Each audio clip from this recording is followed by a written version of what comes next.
There we go. Alright. We're set sail. We're gonna go this way, Nekataka. Hey Tenwin, how's it going? How are you this fine morning?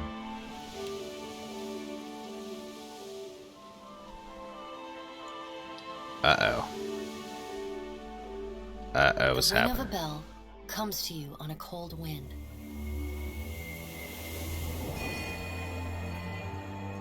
I don't think that's dinner. The ring comes again and again, until soon the air is full with the sound of 1,000 bells ringing all at once. By the way, if my fan is too loud, let me know. I have a fan blowing air in from the other room. Ah, I see. I've never played Warframe, but I've heard it's pretty popular. You are alone. And then, you are not. Whoa, you guys popping in here, invading my privacy. An indistinct figure stands before you, flickering between forms like a fire-cast shadow. A fixed, taunting grin. Bottomless black eyes. A yawning chasm in the earth. The aspects of Bareth, the Usher and the Pallid Knight, shift in and out of focus. And at their back, 4 indistinct shades hover. You feel an eternity stretch out behind each of them, reaching back to places so distant and yet so near you cannot comprehend their size. That's gotta be Skyen, because he looks like an asshole. The shifting image of Bareth settles on the aspect of the Pallid Knight. Watcher. Her voice is the discordant clangor of gongs struck out of time. Hi, Bareth. We're still cool, aren't we? I tasked you to discover Aethys's intentions. Tell me what you have learned.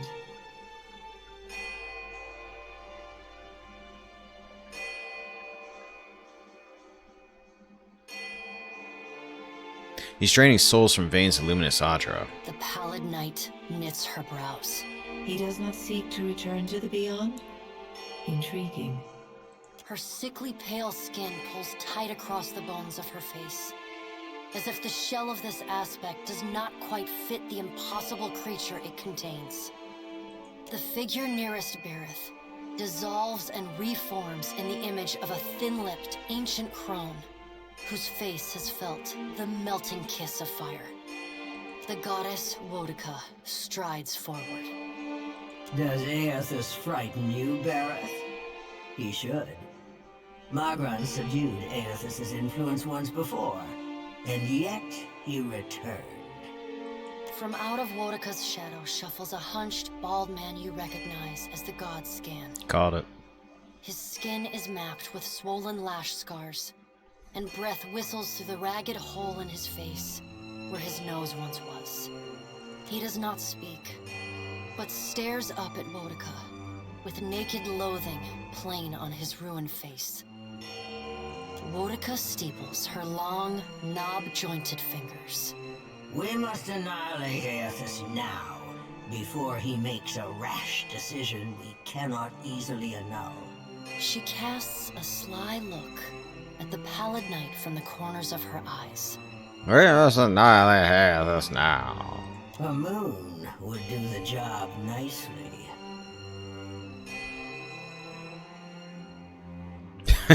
Given her relationship with the moon, I doubt Antra would approve of that plan. Wodika throws her head back and laughs. The sound is a dry, rasping bark. You and me both, buddy. You and me both. Andra could do with a new act. Her current one has grown rather stale. Where are the other gods? They see to their own affairs. You will speak to them in time, should you have the need.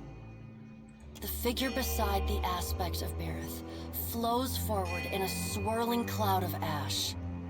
The ash falls to the tiles and reveals a molten-skinned woman, leaning on a monstrous, wicked-edged broadsword. Magran's glowing lips curl in disdain. We must find a solution to the problem of Aethys that is neither do nothing, nor destroy the world. I acted in haste during the Saints' War. You will not goad me into doing the same now. To move against him while his plans are unknown would be the height of foolishness. We must find wisdom in precaution. What kind of precautions do you suggest? Mogren looks at you as one might a wayward gob of spit on one's shoe.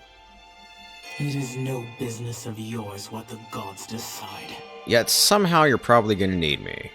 Another of the silent figures steps forward, and the warm, golden light of a summer's afternoon spills across your face. You must be Helia, 'cause birds. Let's all take a deep, calming breath. Perhaps cooler heads will prevail. Behind Helia's words, you hear the soft coo of doves. I like doves. Aethys has been separated from us for too long. Isn't it possible he intends only to gather enough souls to reclaim his realm in the beyond? He should be welcomed. You look up then into avian eyes. Through them, you see clouds of starlings converge and divide. What if he intends to betray you? Helia puts a feathered hand to her chest. He wouldn't. Betrayal is not in his nature. Scan shuffles forward. Yes. We should welcome Aethys' return to the fold. His gratitude we can leverage to cajole him into divulging his plot. Maybe you can leverage him into getting you a nose job, too. Then, when he believes himself to be in our good graces, we do as Wedeka suggests, and crush him into the earth. Scan pauses, inspecting you. Ah, and here is the Watcher who delivered poor tormented Alice back into the clutches of her uncle, Lord Harren. Curious. Oh, you have to bring that up, do you? Scan licks the ragged edge of his lipless mouth and grins, then turns to Helia. I did not expect such a deliciously ruthless idea from you, Helia. I am impressed. Helia's feathered crest stands on end. You wretched little creature. Tempting to end Aethys may only make things worse, even though I'm kind of mad at him right now. Your point is well made, little Watcher. If self-evident, Aethys has not been known to possess a vindictive nature. Indeed, he has occasionally been magnanimous to a fault. However, if we push him to the brink of reason, there is no telling what he may do. He is, as ever, unpredictable. Something akin to fondness creeps into her voice. Then what's the point of this exercise? The pallid knight gestures for silence. You guys just wanted to stand here and look impressive, didn't you? Aethys cannot be killed, but he may be subdued. Yet to do so will take immense power and time. Both stand in his favor. Mogren grits her black glass teeth. That is why we must ascertain his plans before he has the chance to put them into motion. She begins to pace. Her steps leave little trails of fire in her wake. Mogren stops and balls her hands into flaming fists. Even if we manage to destroy his current form, there is the possibility he could return, if he has not already absorbed all of his children. Absorbed his children? I don't understand. The pallid knight casts a cold, cutting glare in Mogren's direction. Mogren speaks too freely. That knowledge is beyond your ken, Watcher. Wodika waves the gods to silence. Aethys gathers strength. His strength is a threat to us. Her voice takes on a sharp, almost panicked edge. There is no sensible answer to the question of a resurgent Aethys other than decisive, final action.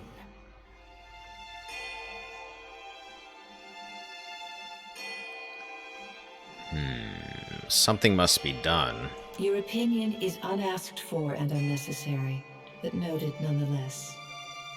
Though her tone is impassive, the banked fury in her eyes says well enough what she thinks of your interruptions. Well, let me tell you what I think of your interruptions. We will act when it is appropriate to do so, and not before. The Pallid Knight steps away from the half-circle of assembled gods. She pulls herself up to a great height. The words she speaks next come not from her mouth, but from all around you. Follow him, Watcher. The black of the Pallid Knight's irises expand until her eyes are as dark and cold as the void between stars. She bends down and brings her ghostly face level with your own. Your debt to me remains unpaid. We'll see about that. She stares at you, unblinking. Like a needle drawn to a magnet, you are pulled toward her one compulsory step at a time. You blink open your eyes and find yourself on the floor of your ship's cabin, alone.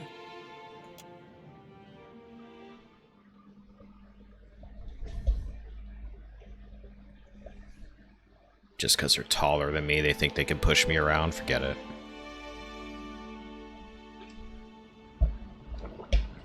Alright. Sure. One thing I need to do real quick while I'm here, because I noticed the other day that he had more to say. Yes? I'd like your thoughts on my search for Aethys. One would hardly imagine that a colossus made of glowing Ardra could be so hard to find. But then I suppose the gods wouldn't have chosen you if the task were easy. What do you know about the Valiant Trading Company? Well, they seem largely competent. I would feel better about that were they not run by profiteers and animancers. Smiles wryly. Governor Clario seemed honest and well-intentioned. So one wonders why he was stationed at such an out-of-the-way post. He raises an eyebrow. Do you have any thoughts on the Principe? I'd heard Deadfire had a pirate problem, but I had no idea how large it was. Or how fashionable. You get the sense he's just impressed despite himself. Still, the only thing more dangerous than a unified pirate nation is one at war with itself. I worry about who will be caught in their crossfire. How'd you ever make it back to Adir? As a matter of fact, I did. I saw my mother for the first time in years. There's a lightness in his eyes and in his posture you've never seen before when speaking of his family. How was your mother? She was well. She'd been living with her Thane for quite some time. I don't think she'd been to see my father since I left. He fidgets with the hem of his garment, looking distractedly at something on the ground. I used to blame her for her long absences, for not intervening directly with my father. What changed with your mother? I realized that she was torn between two demanding roles, and two demanding men. He looks back up at you. I used to resent her for failing to protect me. But I understand now that her absence is what allowed me to grow. Intentionally or not, she gave me the space I needed to learn a degree of independence. I'm happy for you. Thank you. It felt good to resolve that much. Did you see your father? He shakes his head, his lips pressed tightly together. It's one thing to forgive my mother for her absence. Quite another to excuse him. Sounds like it was a good trip then. It was. How are you holding up? It's been a while since I've been able to speak candidly with anyone, especially about the Leaden Key. It's unexpectedly liberating. That's all. Adir, you don't have Hey, anything new to look who say, it do is. you? No, you don't. Alright. Continuing on.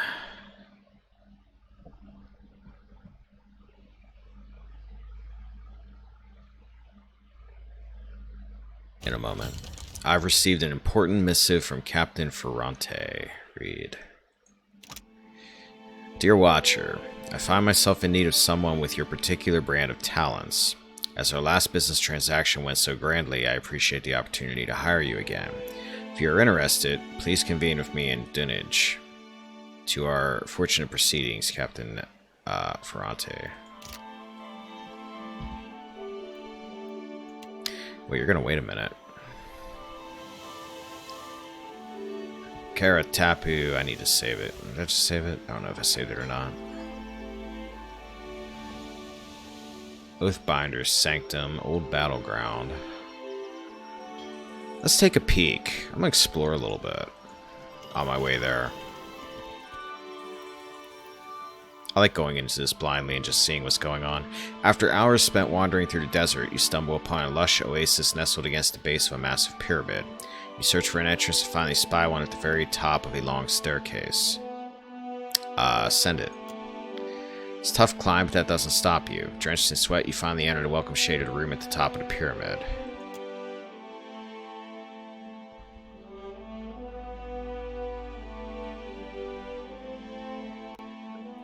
Someone really ought to be tending to those. Ooh, this looks like a dungeon, but a small dungeon. On it. This fractured relief portrays a broken crown, symbol of Wodica.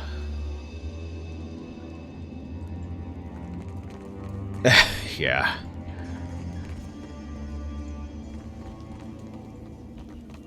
I guess steps going down. Blessed incense and some baby pearls. Alright.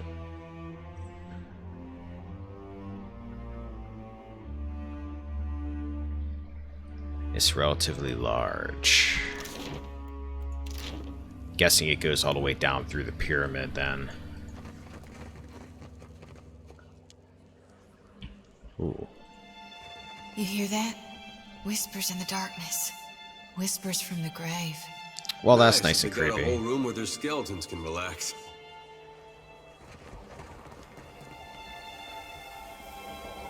Hey. Translucent visage of an Orlin grows before you. As you approach, it shimmers. You are swallowed by a tide of bewilderment. As your mind strains toward the confused soul, the presence of other spirits begins to prick at the edge of your awareness. You sense their rage directed not only at the bright soul, but at your intrusion. A rush of grisly images flash before you. Sadistic murders, violent torture, and worse. A din of spiteful whispers assaults your mind as the depraved souls relive their gruesome crimes. They take glee in the terror of their victims. The vision of the bright soul lessens, and emboldened by your presence, it shines with a steady azure glow. The whispering souls retreat to the shadows. Your mind clears. You extend your perceptions to the bright soul, and it reaches out to you in turn. The world slips away. You wake with a start, unable to breathe. Someone covers your mouth with their hand, their grip so tight you can taste the salt in their sweat. You're hauled from your bed by three dark figures. They drag you screaming down the stairs and toss you into the road. You stumble to your feet only to be painfully thrown back down. Taut ropes bite into the flesh on your wrists. Murderer, accuse one. Betrayer, shouts another. Your neighbors watch from their windows, mouths agape. None of them come to help. You turn away as you scream their names. You feel a jolt on the back of your head and darkness envelops you. When you come to, your knees ache against cold sandstone. You betrayed nothing, killed no one. Confusion and pain swirl in each panicked plea. Hardened eyes stare back at you through slits in an expressionless mask. You find no reprieve in them. Words are spoken but lost within the rhythmic pounding in your head. This can't be happening. The masked figure demands justice. A sword swings and you feel the hot bite of steel against your neck. Oblivion rolls over you like a tide. Abruptly, you find yourself back in the ruin. The confused spirit pleads to you without words, a shimmering glow almost childlike.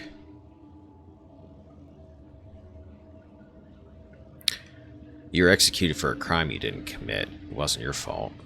If you've seen what you need to see, Watcher, I'd like to fulfill my duty and reap this soul. Will you allow it? Zodi raises her lantern, eager. The light slices eerily across her face. Yeah, go ahead. With a rattling shake, the lantern's otherworldly light flares and the soul is sucked inside. A hard shudder racks Zodi forward and she moans, sweat beading on her brow. Jealous whispers return with renewed malice. The guilt of the damned bears down upon you, an unholy chill that sinks deep into your bones, your very marrow running cold as ice. Unnatural shadows dance in the darkness around you. Shadows. You know, all you guys had to do is ask nicely. I probably would have let you in too. Alright, Just realized my battle order is completely screwed up. Shit. Adir, come this way. Seraphim, get down there. Aloth, get down there. Sodi, get down there. Alright, Adir, go after him. You need to cut him off. Oh, he went down easy.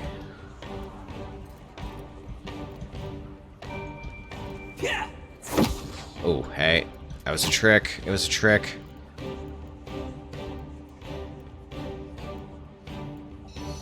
You've got a rapier. Use it. You guys go after him. Deer, get down here and help.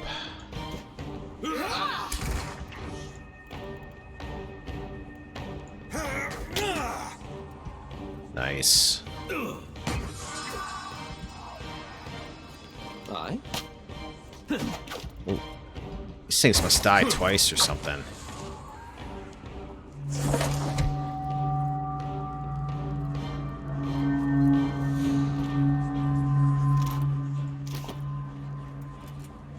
Every victory is hard fought, damn it.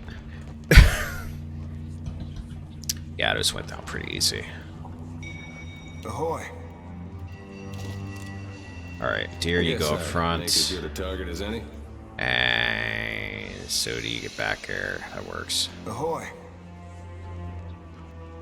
Ooh, that was neat. Thanks for that, Sodi. Garnet. Aye, aye.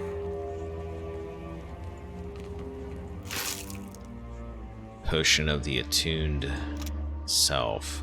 Plus 8 all defenses against body affliction attacks, mind affliction attacks.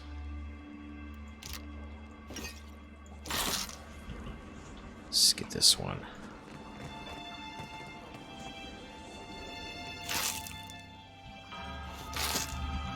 And this one. On it.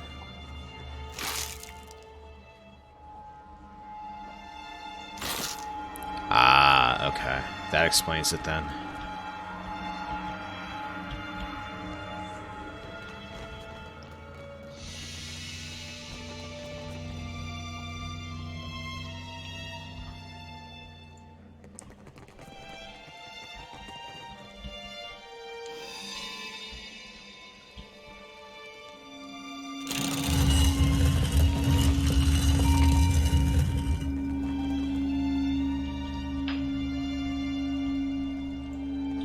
Go in there in a second. This door is stuck fast.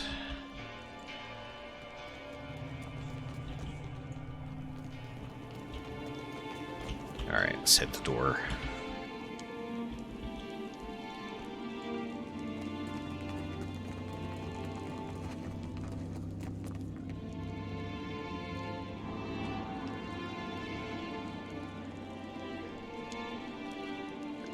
Skane's challenge is that you have way less radius and need a torch to see properly. Is that like one of those challenges you need to get the ultimate? To beat the ultimate mode or whatever?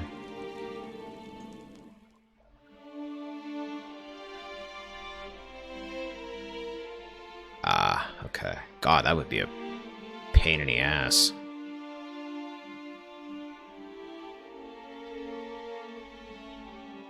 Like, is that just like in dark dungeons, or is that like when you're running around in daylight too?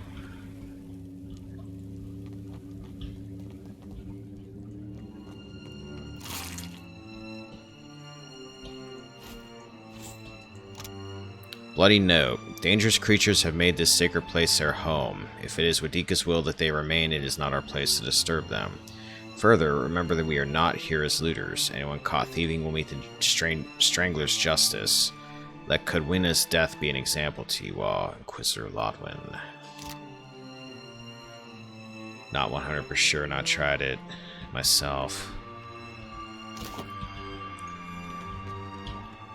Should give it a shot.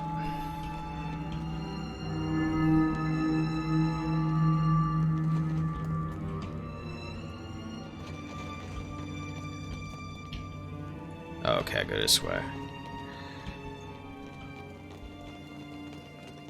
Alright, let's see. I've got it.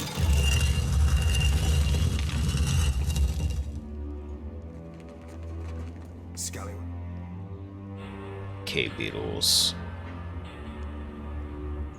Toe cap. Many cave beetles. Seraphim, you go ahead and shoot.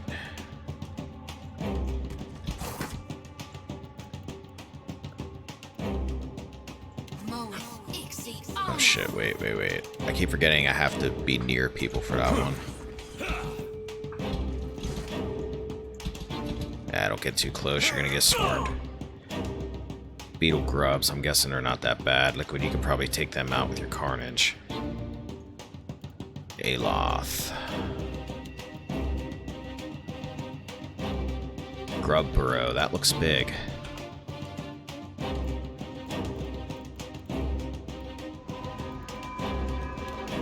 Chill fog.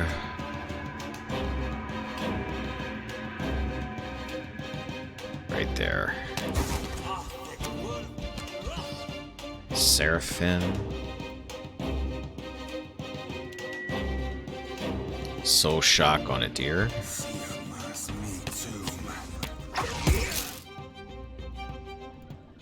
That worked nicely. That's gonna be a favorite of mine, I have a feeling. Soul shock. You use it on somebody and it does faux AoE damage. Looks like just one time, but that's a nice one to cast on a deer.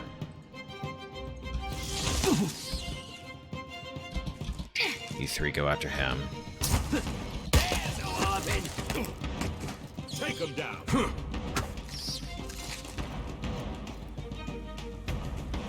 Nice. Now, since this guy decided to sit there, we're gonna line back up. Take some larvae.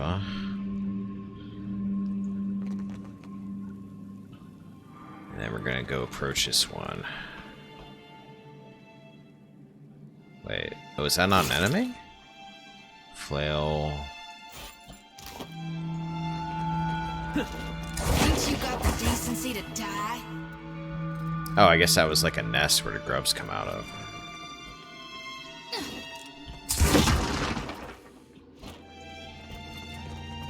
Well, who likes grubs?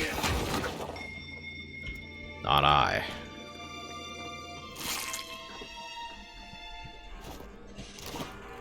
Junk.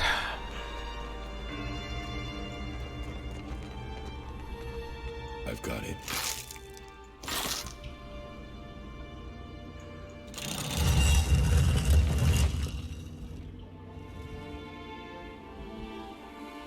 Alright, let's go out here first.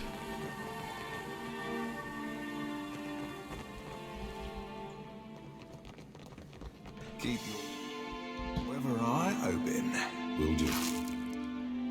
Torch, pry bar, and flint and tinder.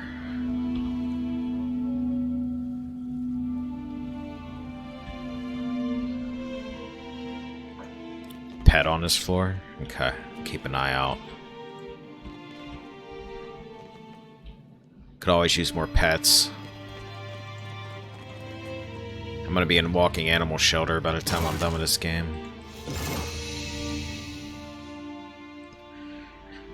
Crush of time has significantly weakened this section of wall. You feel a slight breeze coming through the cracks between the stone. You suspect that the wall will come down with a little bit of force.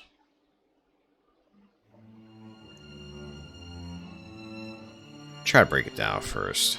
Actually, that might exhaust me. I'm just gonna use a concussion bomb.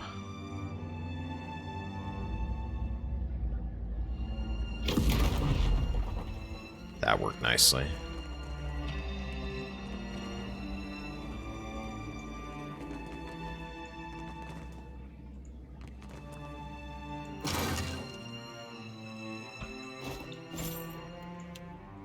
It's so nice to have to not constantly be searching for traps. Letting the game handle it for me. It's a nice quality of life improvement.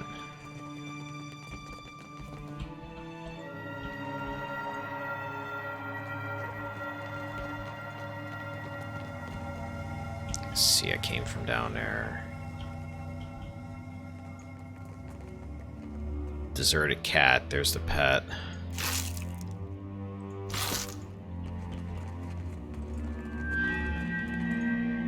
Feel a soft breeze blowing through the crack in the stones above.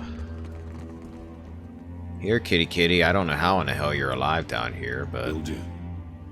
Peter.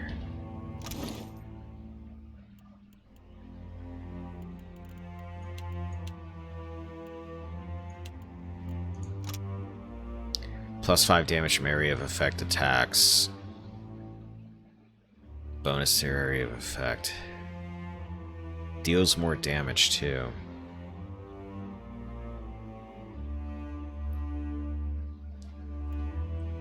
I'm gonna let you sit in there, but that actually looks really nice because that would probably help Carnage out a good bit. I got +1 might on everybody right now. I'm gonna stick with that for the moment. The season Hello, mushroom people. harvest is here. Dank spores. Okay, let's lead the little guys back so the other ones can't attack me. I don't think I can pull that off. Dear, where are you at?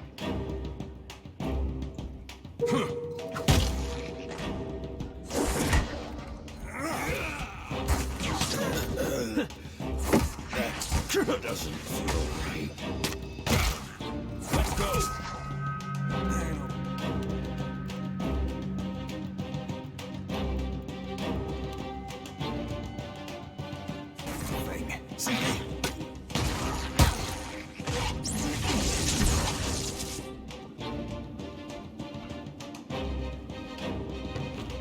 Aye. Aye, aye.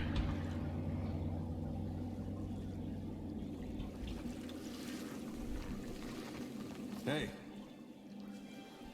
This looks flooded.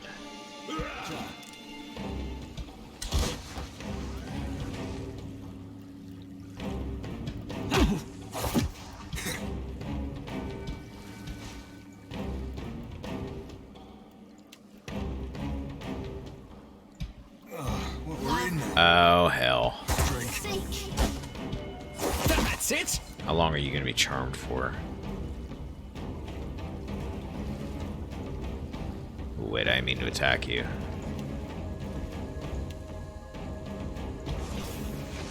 Lava root, be on sink. That was about as useful. Bump on a pickle. Take him down.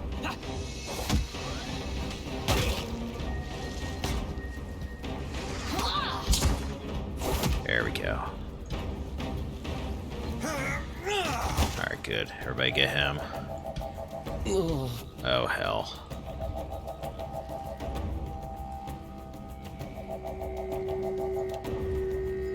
This is most... Time you get down here, Blessed Harvest ought to be good to go. Eye Strike probably ain't gonna do anything to those things.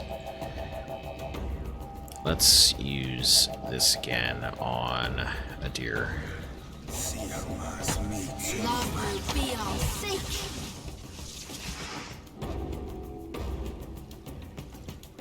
Yeah, you don't like slash attacks, so to get down there, cut them up. Let's go. Right on target. Nice. What can I do you for? You go, girl. Yeah, I'll switch you back to your arquebus before I forget. yeah. Yeah. Fine battle axe. And dank spores. Let's give you the fine battle axe instead of that. Not that you're really using it right this second, but this is a slash weapon.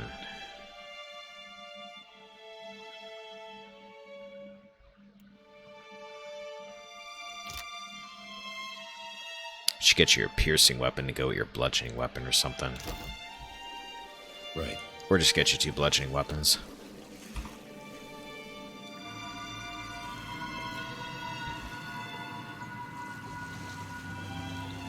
Think of the money we can make with that venture. Just find like a cave for these things. Have at it. Boom.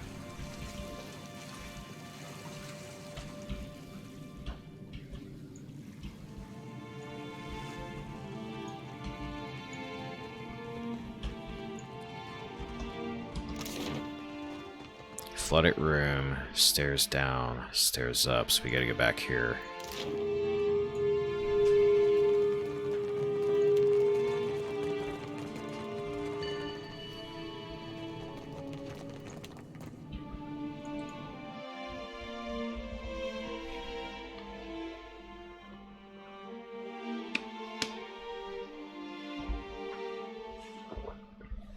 The dankest of spores.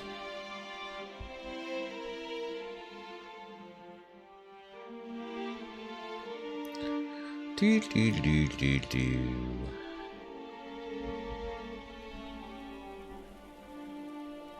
Oathbinder Sanctum, 4th floor.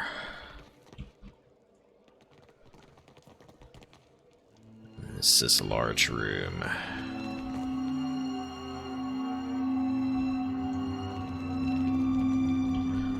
Nothing in it. Large rooms make me weary. Wary, not weary.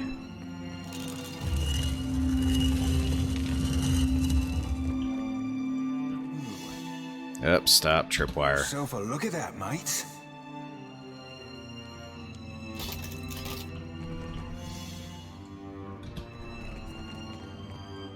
Oh, I did not mean to do that. Whew. That could have sucked.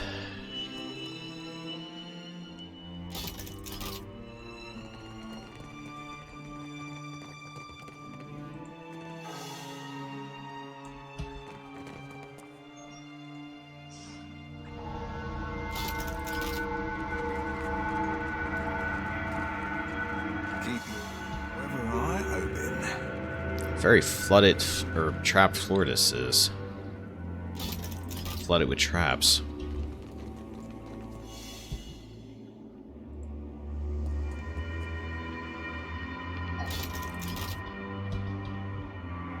If I had Sagani with me, I'd have to turn around at this point.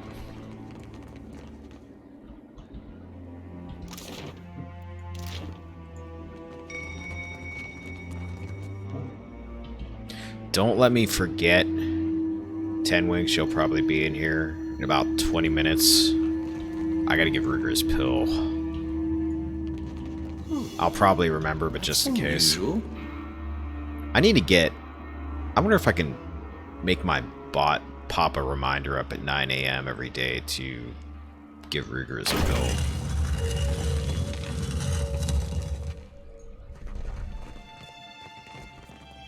Dark in here.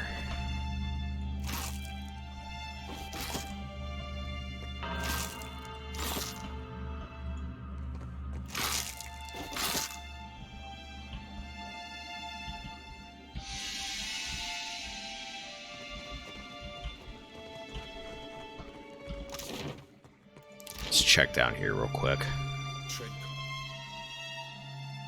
What the hell is that thing?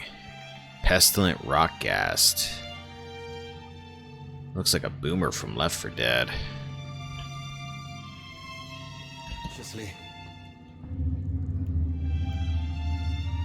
Let's save it real quick. You're not gonna blow up on me, are you? Oh man, there's a few of you. Let's back up a bit. Let you come to me. You look like you're slow. Why are you slow? You're slow and you're very large. Are you gonna blow up? Seraphin, you and Zodi attack that thing.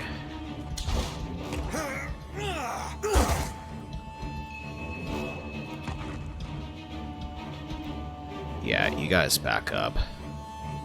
Wait a minute. You three up here.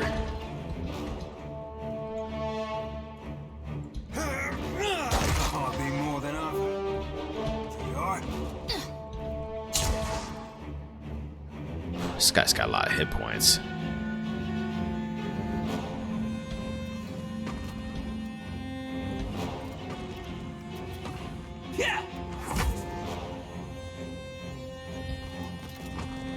Now, let's see what happens. Aloth, did I just have you go melee? Where you at? Oh, you're back here.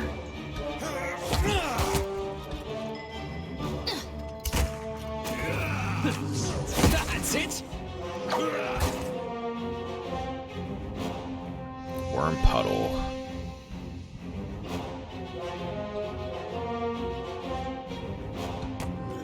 So to get down here.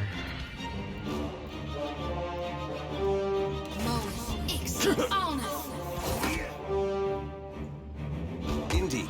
Take him down.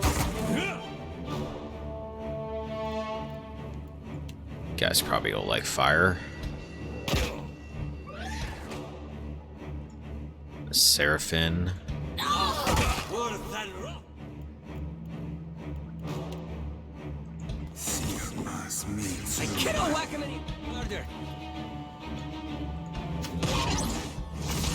Pull back, you two.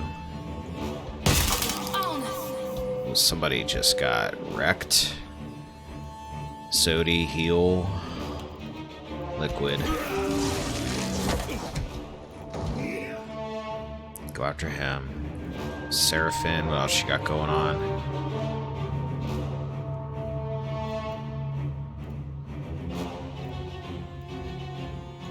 Soul Ignition. I seem to have lost my way. Well, you better find it. Putrid Blast. -5 dexterity, immobilized, constitution, -25 healing perceived. Okay, we can deal with that.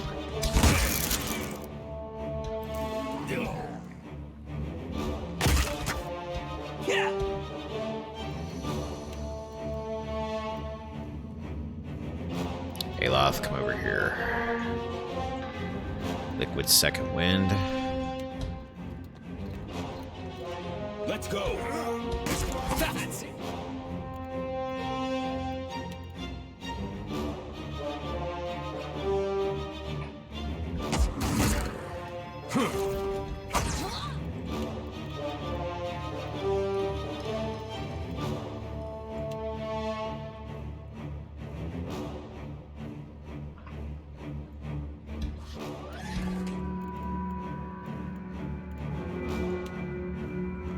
Checked.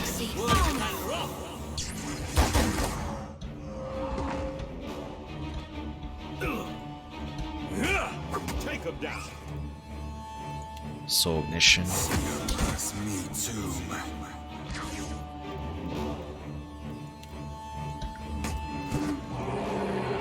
Okay, that wasn't too bad. How may I help? Happy to oblige. Aye? I like this system where I pretty much can use my magic each turn. So I can let loose with all my stuff and not have to worry about it. Of course.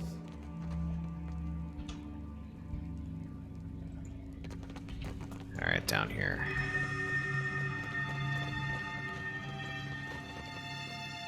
On it.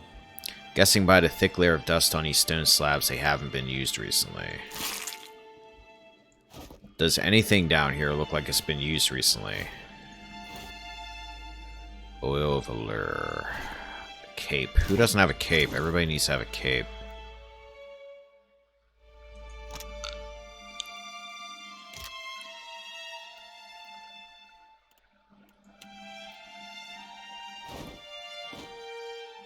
Deary can have a cape. Take that. Saints War Armor. We'll put that. Nah, leave it in your inventory for now. Oh? I shall.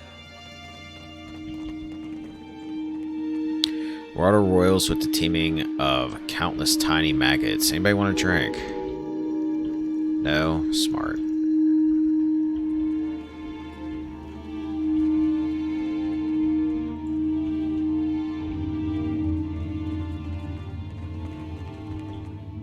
That was an odd noise. Was that part of the song too? Uh-oh. Uh-oh. Lost dues in good faith. Queen that was and the will of the Steel Garrote, you will meet justice. Kneel, Oswald, and be tried for your crimes. Wait! I can pay you. I can make you all rich. Just let me go. Your bribes fall on deaf ears. Need I remind we you seek of what only happened to the last exact time we Wadaka's interrupted justice. a trial? What? Yeah, we got experience. Let's do this. As you enter the large chamber at the bottom of the pyramid, you notice a sizable group of well-armed people dressed in raiments of the steel garrote. At the center of the group kneels a man bound at the wrists. He looks around wildly. His eyes widen when they fall on you. Have I met the steel garrote before? That name rings a bell. Before the kneeling man towers an imposing woman, her face obscured by the severe lines of a Wodekin mask. You intrude on the deliberations of the court of Wodeca, outsider. Choose your next actions carefully, lest the queen that was turn her gaze to you as well. Sunnif, you beautiful human being. How are you doing?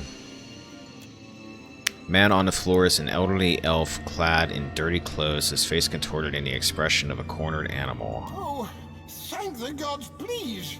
Get me out of here, they're mad! They're all mad! They mean to put me on trial for oath-breaking of all things. They say I betrayed the Idiran Empire, but I haven't been back there in over 100 years. Well, I slept, so I'm doing a bit better. Your ears still driving you nuts? Be silent, or I will make you so. Inquisitor snarls at Oswald. State your purpose now, or die with him. She turns her steady gaze on you. Through the slits in her mask, you can see the glint of her eyes. Cross your arms and scowl. That's pretty much just my standing there thing I do. Do you condemn the innocent out of spite or mere incompetence? Inquisitor bristles at your impertinent question. She grabs her sword hilt and begins to step forward, but stops herself, suddenly uncertain. Her followers share pointed looks with one another and say nothing to challenge or defend her. Explain.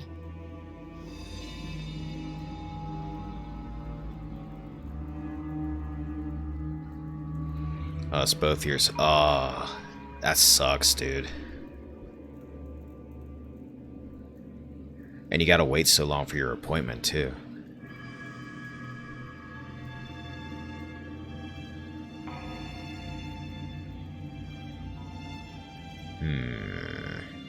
Leather creaks as the Inquisitor's hand tightens on the hilt of her sword. I'm a watcher. Yeah, on second thought, I'll just go. I'm a watcher. I've conversed with the tortured souls and met your justice. Not all were guilty. Ah, the Watcher of Cadnua graces our presence. You've heard of me. Your deeds are well known to this court. Her tone is dangerously short. Those that attempt to lie to me find I am not easily fooled. Tell me, Watcher, how many of these souls do you claim were innocent? Well, to be fair, out of one we found, one. She stares at you intently for several moments, her eyes as unreadable as the mask that hides her features. Even should you speak truthfully, you must see the wisdom of these proceedings. Imagine the greater good achieved by dispensing the reckoning this filth deserves. Would you prefer these monsters walk free at the expense of the truly innocent? And who holds them accountable for serving the greater good? Who ensures they do not become the same as those they hunt? I mean, if you have evidence, I'll gladly let you kill the guy, but... Theos also believed he was an authority unto himself, and he wielded that authority to the detriment of many, many people. Adir nods in agreement.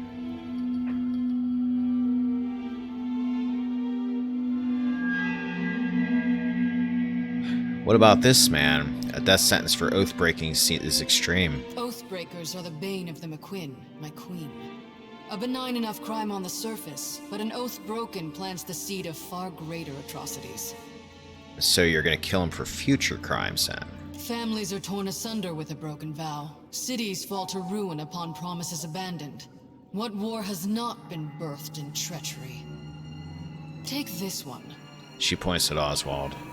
He forsook oaths to Emperor and country both to fight amongst rebels in the War of Defiance. How many lives might have been spared without treason such as his? No, Watcher. Without one's word, one is nothing. Less than nothing. Would you give your life to defend one such as he? How much XP are you worth, and do you have any cool gear on you? A pile and a half of gold shit, Cap. An oath be only so binding as the worth of the person you swore it to. He scowls openly at the Inquisitor.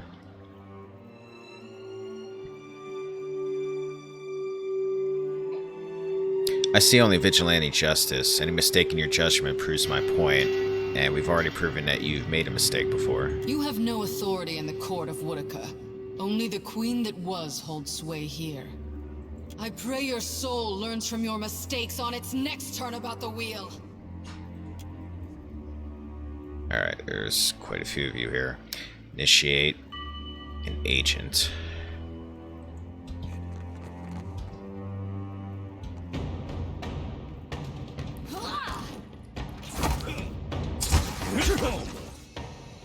Alright, a little bit closer. Come on over.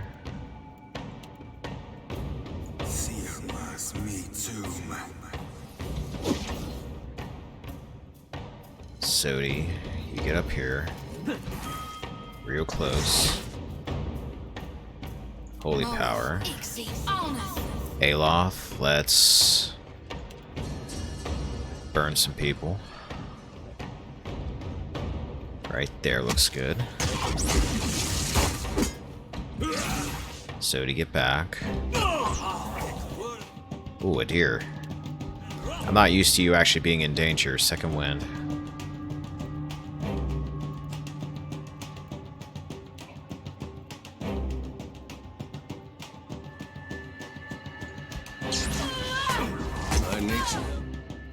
Ooh, shit, a deer.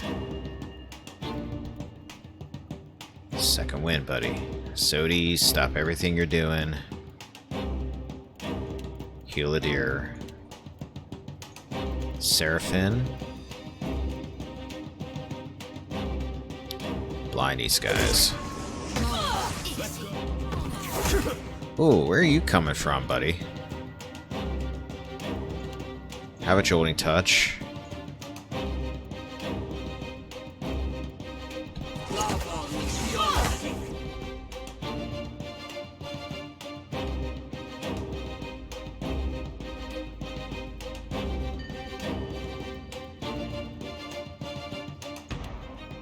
Shock guys again. Good job, Aloth.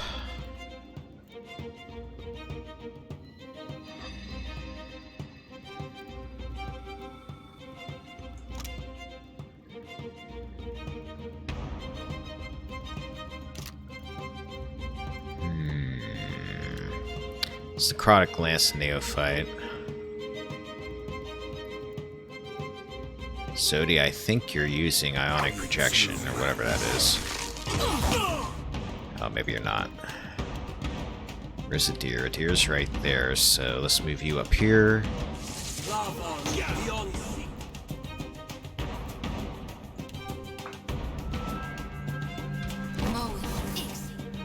Seraphim.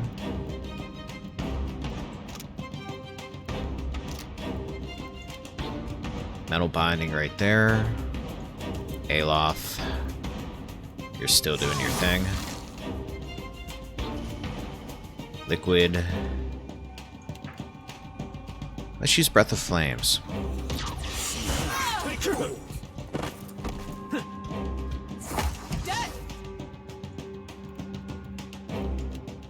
Let's get him.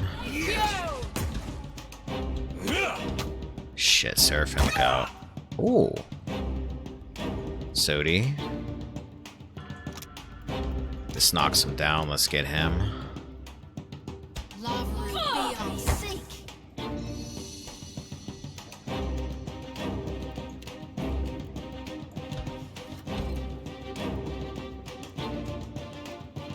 Barbaric blow.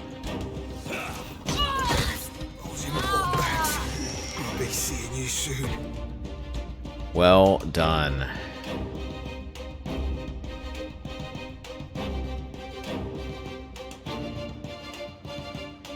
Could get a second pet in this temple, however it requires that you didn't kill the Sky Dragon in the first game, but made the Sky Dragon leave. Do you get like one of her kids or something? Like a little dragon? Yeah, you just have a seat there, buddy. I just saved your ass. Don't ask if I'm okay or anything. Fine sword. Wait, didn't I? No, I must have been hitting the wrong button. Stash.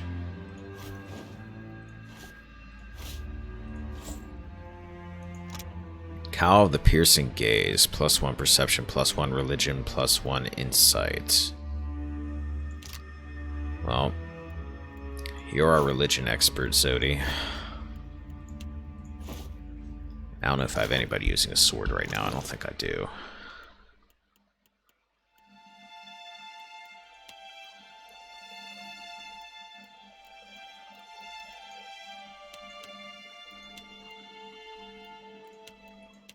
There it is.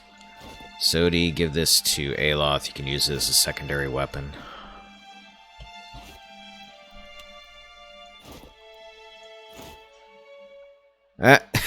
She does not look happy about me giving that to her.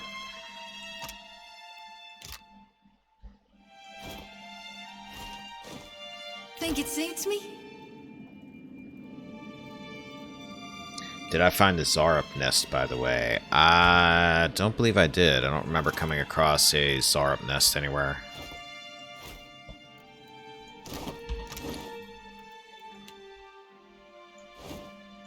Have a cape.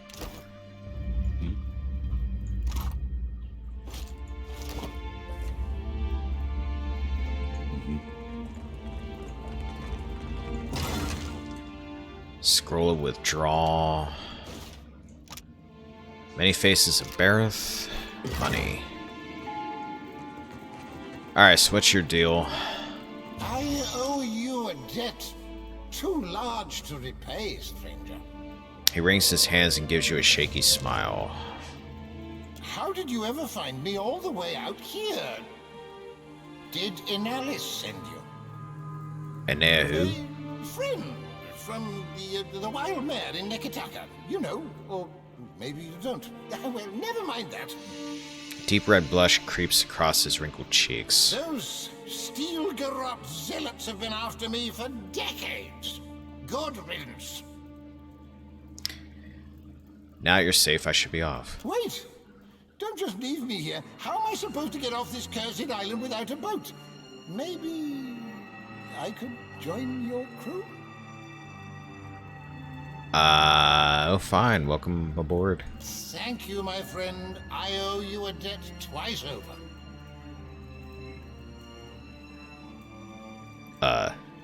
Dancer.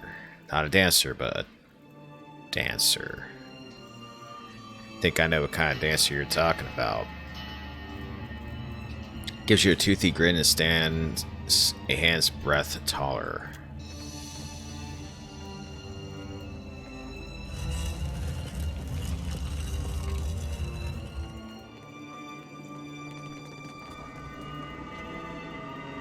What else is up here? High giant statue. Statue of Boudica extends so far below that you can't see its feet.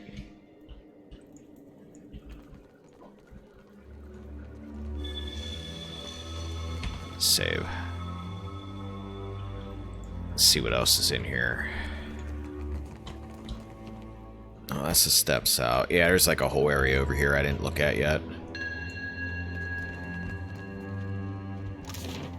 This whole general area.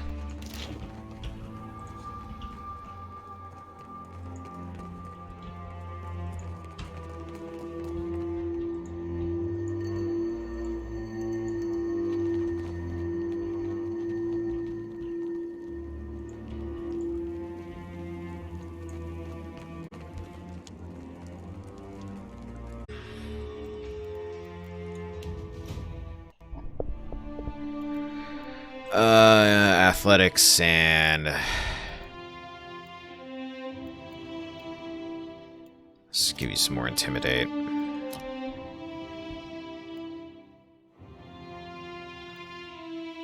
Bear's fortitude, reflexes, hold the line. Grants the fighter 1 additional. You have that already. My bad. Combat focus and bull's will, or disciplined strikes. Tactical barrage. Mule kick.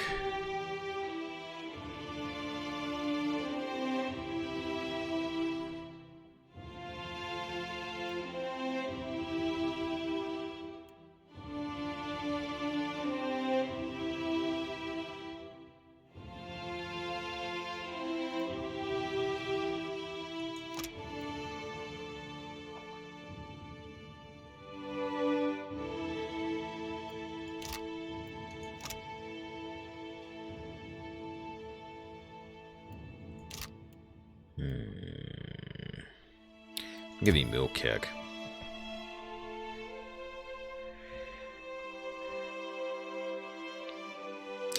Yeah, that's what I was thinking. It sounds fun, too.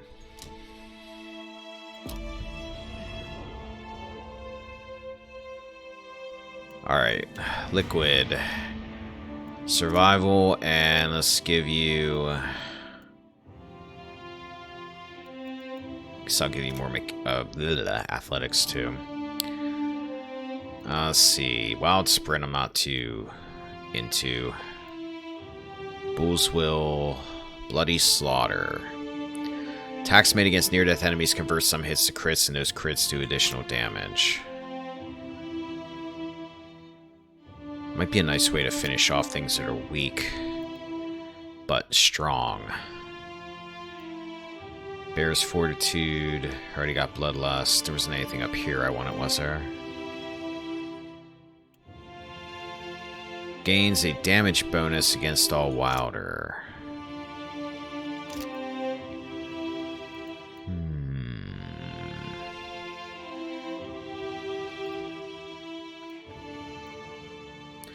Let's go Bloody Slaughter.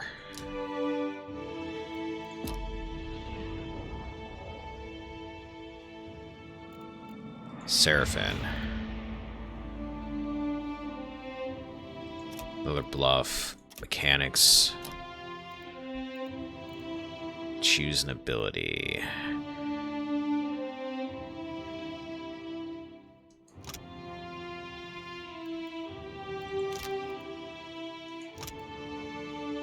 Ectophysic Echo.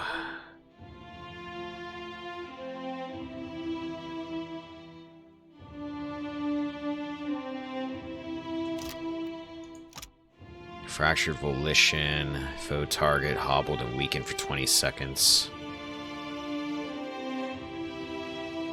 That might be what I go for. I like the idea that they get healed less. Then again, I like to dominate things too.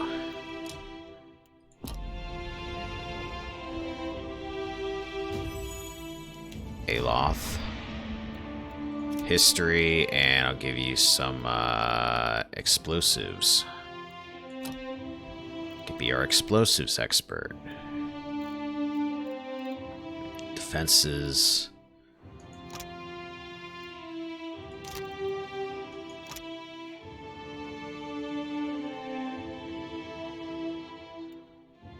Too risky.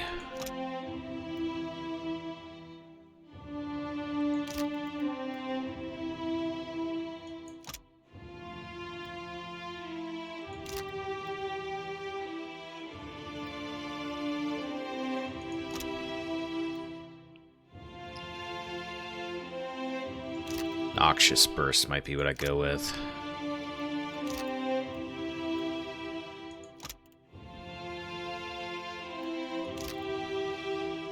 Yeah, let's go Noxious Burst. I liked that one in the last game. And Zodi, Alchemy, and Religion.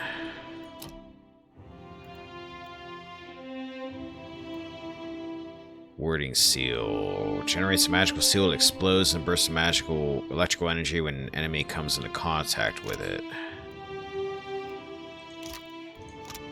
Watchful Presence. Have that already. Consecrated Ground.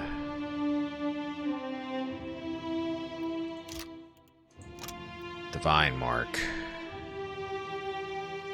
Target 41 to 51. Minus 25 deflection.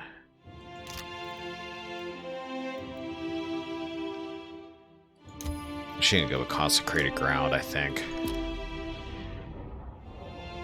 Let her do a little bit of healing and buffing and let Aloth be the nuker.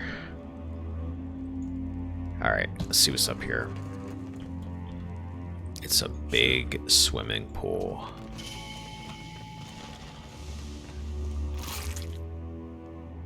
Arquebus.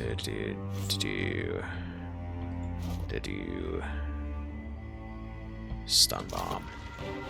Oh!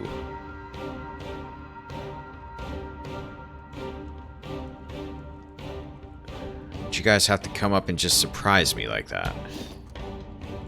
Seraphim, get back. Sodi. Oh crap, are you still on melee? No, you're not. Get back then.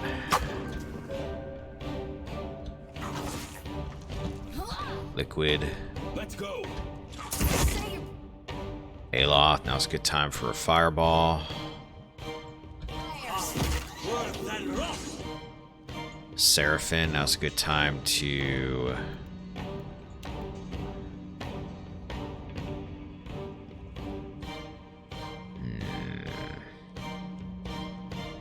Don't use that yet. Actually, what I think I'm going to have you do is... Can you paralyze these things, I wonder?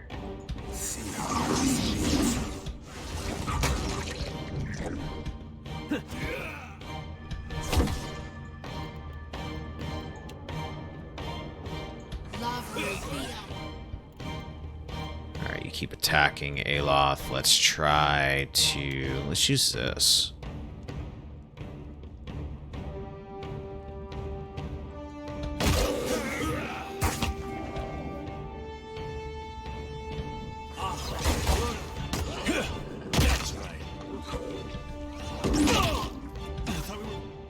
Oh shit, get out of the way, Liquid. There we go.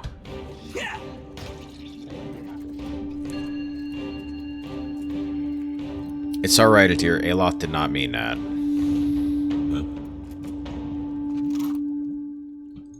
Use plasma. Will do.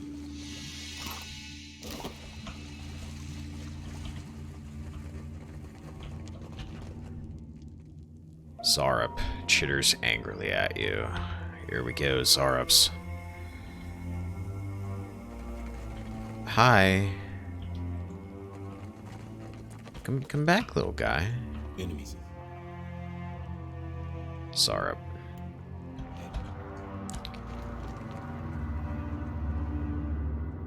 What can I do you? All right. Try an old standby I used to do with Sagani. I don't know if it's gonna work well here. Get threshed. Ain't you got? Ooh.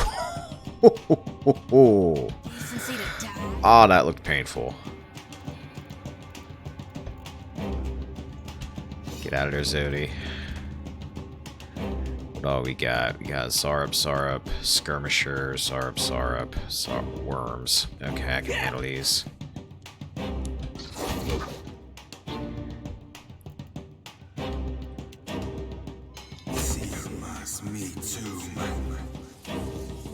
Let's launch a fireball right up here. Zodi, let's crush those guys.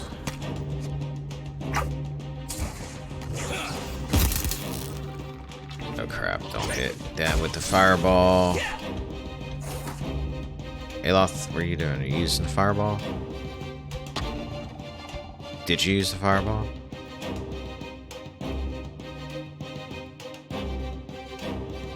Did I accidentally not select you to use the fireball?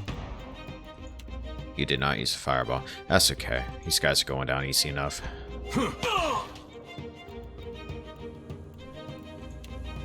Let's blind everybody. Let's go.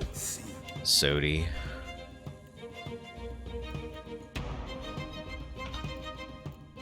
Back up here.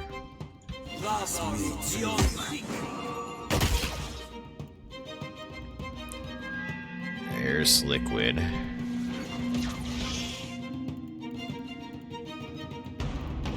Let's heal him.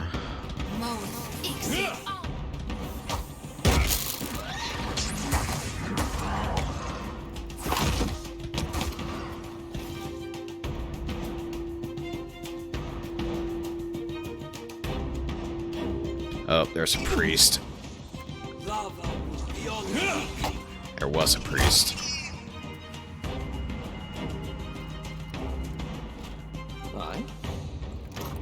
Alright, combat's starting to get a little bit easier. Having a full party helps. Of course. Yeah?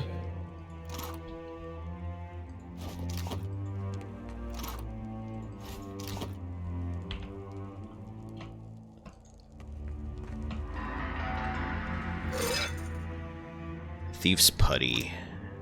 +2 mechanics, +2 sleight of hand, +2 stealth.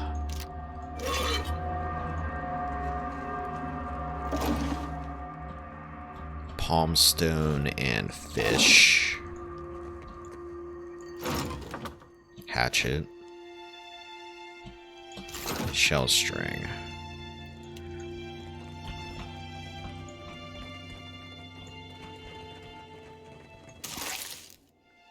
Oh, look, I have a Sky Dragon worm. I found him, Tenwin. +10 damage with ranged weapons. These markings look familiar. How do you suppose he wound up here? Because I'm pretty sure I just let that dragon stay at that temple when I played the first one. I know I didn't fight her.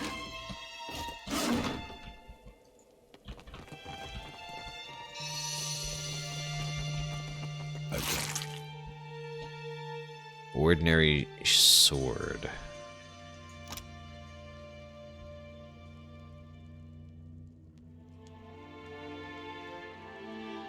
Examine the sword. When you examine a weapon, it starts to glow. The latent magic of the weapon blade has been unlocked. The Watcher's Blade has been added to the stash.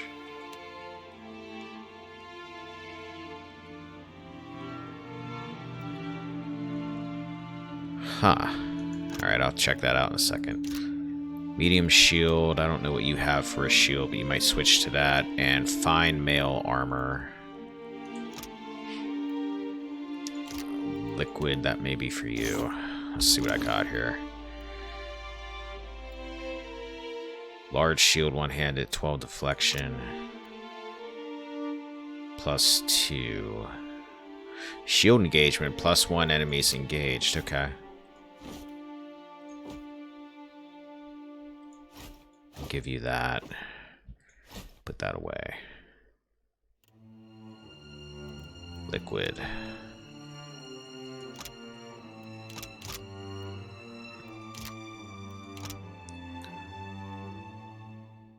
Yeah, let's give you that.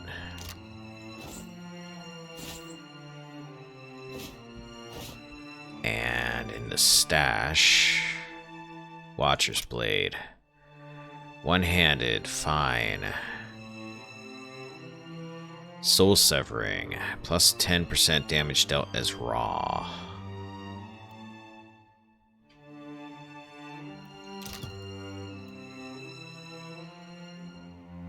Deny the wheel. Killing a Kith enemy with a sword will spawn a shadow for 15 seconds. +20% damage dealt as raw.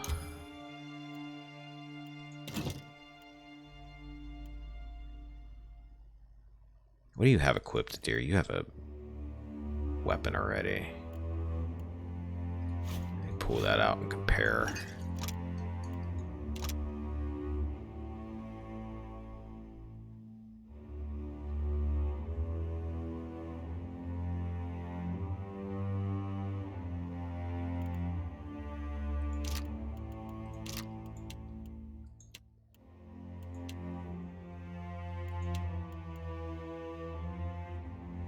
The only thing with only having 5 party members is now I don't have as many options as who to give this stuff to.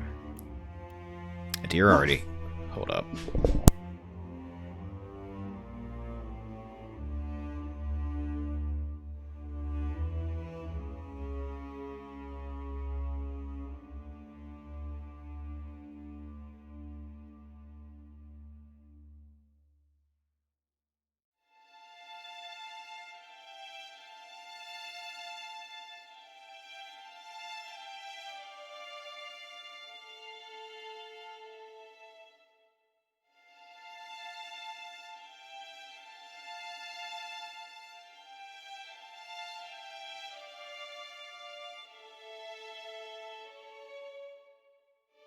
Alright, I had to see what they were barking at.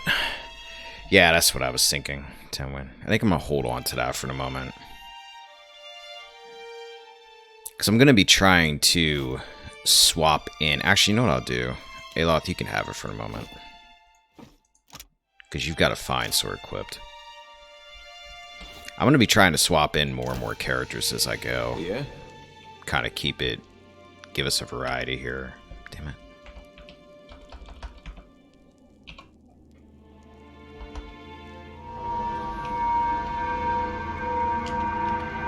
How do I turn the console off? There we go. Escape. I got it. I got it.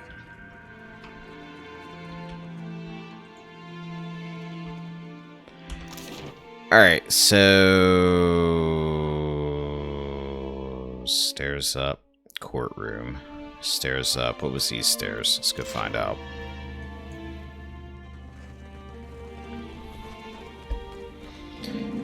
Because I'm totally going to have to throw that murky lady in at some point, just for the hell of it.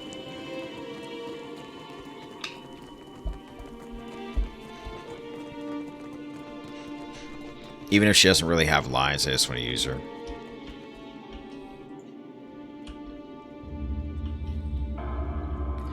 And actually, I do remember reading that people that are on your boat that you're not using in your party get involved in ship battles. So it's good to keep them equipped anyway. With good stuff. Like they come in as AI members.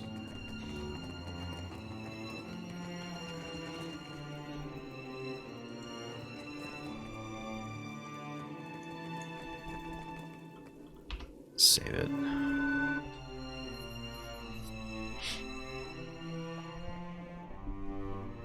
Yeah, so it's a good idea to probably spread out my gear a little bit.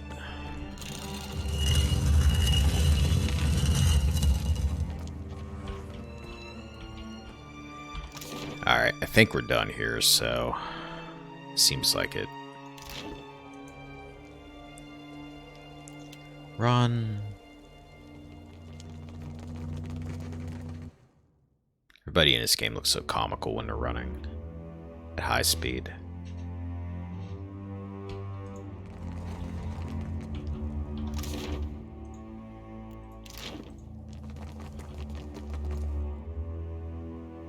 I want to see if our new ship dude's any decent. But I think there's more to check out on this island.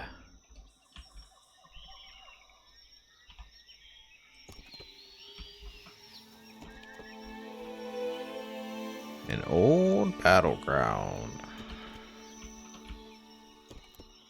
You find a field strewn with ancient corpses. Must be a site of a battle that happened long ago. There might yet be something salvageable among the fallen. Asadi Nui shell. And that's it.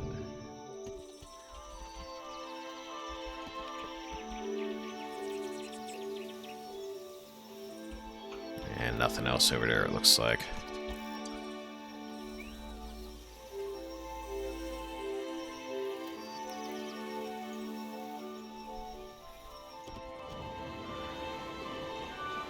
Alright, let's go to the ship for a minute.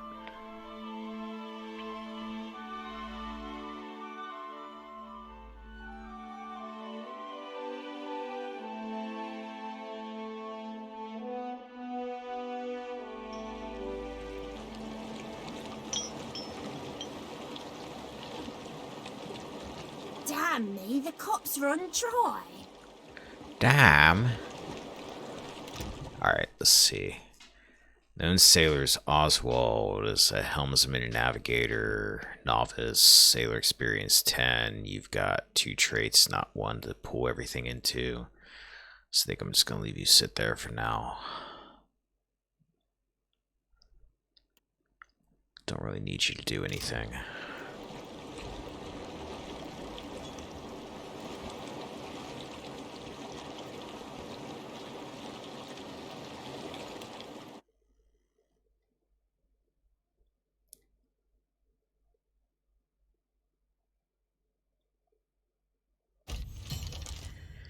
I received an important missive from Captain Aldi's. So, you had a little run-in with Ben, and then you dragged it to my doorstep. You could have wiped your feet before you stomped in, but I digress. I know what you did, and I know who you are. And unlike my unfortunate block-headed second-in-command, I recognize the threat when it smacks me upside the head. So, this is me, Captain Aldes, commander of the God's damn new blood Principe, leader of the second largest fleet of pirates in the God's fucking Deadfire, inviting you, a terrifyingly powerful and strange watcher, to come and meet with me under the strictest parley at Fort Deadlight, which is to say, I promise not to gut you when you arrive for dinner and drinks. Looking forward to having a little heartside chat. I would like to offer you a partnership of the most glorious and goriest variety. I scratch your back, you gut my enemies from hip to jaw. We laugh at their deaths over a bottle of the finest rum. Oh, and when you come, bring some candied nuts. Your newest and dearest friend, Aldes. P.S. This is not a trap. I'll bet it's a trap.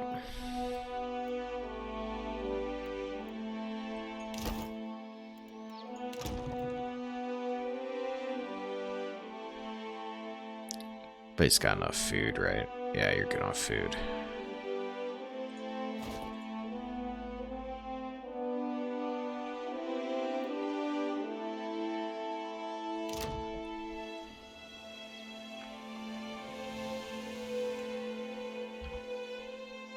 We're almost to Nekataka. I'm gonna stop there.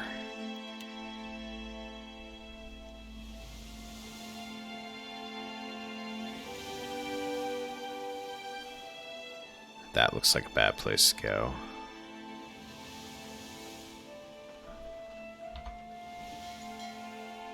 Some merchant vessel. A lethargic, misshapen bird drops a damp missive onto the deck. I'm glad that's the only thing it dropped onto the deck. Try the critter cleaver. To Liquid Captain of the Defiant, I know what you're thinking. I have too many lovable cats, dogs, pigs, birds, and pigs. Like you, I once thought I could take in stray pets, care for their needs, and shower each with equal affection. But we limited beings only have so much love to spread around. Unpleasant, unfair, unfortunate. That's why I took it upon myself to optimize affection and curtail my creature care. I bring you the Critter Cleaver. Cleaver is a handy, ethics-free apparatus yanked from a genuine Angwithan dig site and restored to glorious functionality. Simply slide your favorite feline down one end and let the cleaver do its charm. The best is yet to come. See, the cleaver remembers. Stick a white bird in there, it remembers. Purple pig, it remembers. It even remembers your pet's strengths, weaknesses, and favorite places to poop. Now your furry friend isn't just going to slide out the cleaver's business end same as it went inside. No, they come out different, better. Sometimes. That's where it gets fun. Combinations. Want a bird to think like a pig? Want a cat to think like a better cat? The cleaver provides. You'd be doing a favor of epic proportions if you gave the Critter Cleaver a whirl. Once folks see you using it, everyone will want to turn. I moved it to the far wall of the dark cupboard, which is at Periki's overlooking at Nakataka. You can find a cleaver just due west of the wooden fella, a friend and fellow animal lover. P.S. I fixed the insert receptacle so it no longer accepts Orleans and gave it a good scrubbing. You are welcome.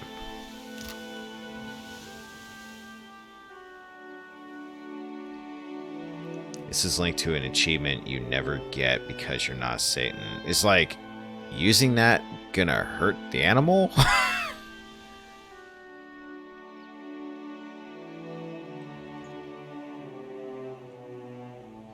It's Rock Stomper Rodul. Oh, you've got red skulls. I am not touching you, Port.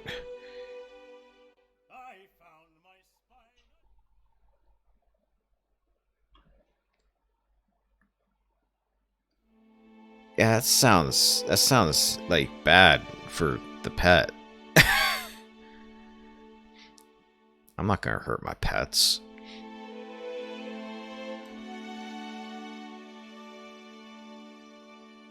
Unless I really need some cosmic bacon, I've got that cosmic pig running around.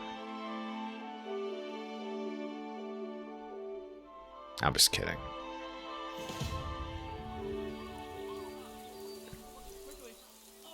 I got a blessing. Nekataka, late spring.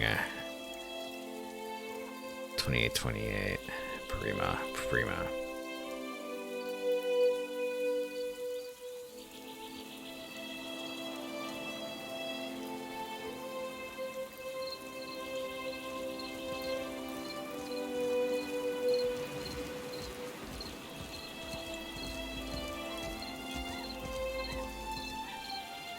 As you walk down the dock, your approach is noted by a cadre of heavily armed Amawa. Their leader briskly leads them to intercept you.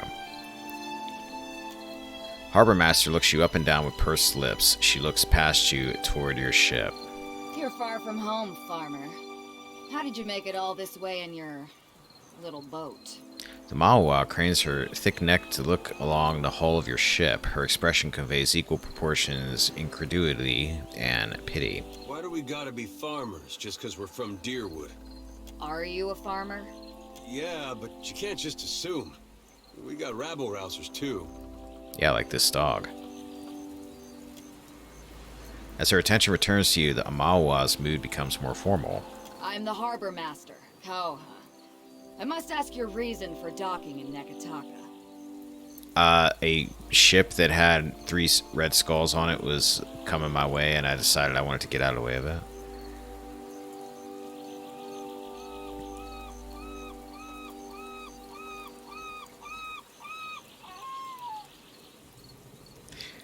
I'm following a giant made of Audra, and I need to see someone in the palace about it.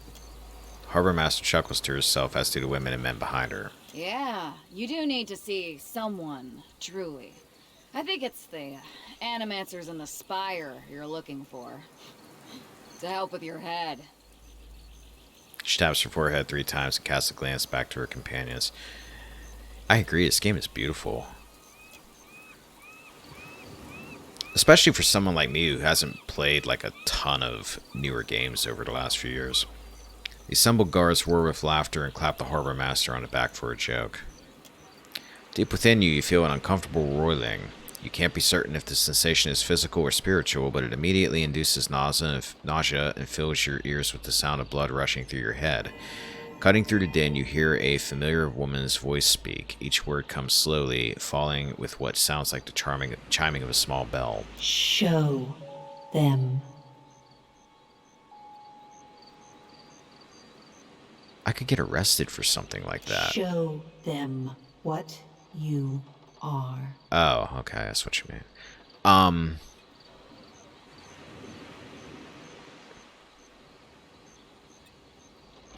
a watcher and a herald of Barath. The whole Deadfire is in danger. Please let me pass. I've heard enough. There's no room for you in Nekataka Harbor. Get back on your ship and head back to open sea.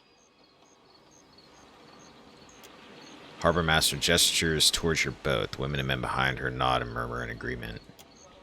Nausea continues to build inside of you.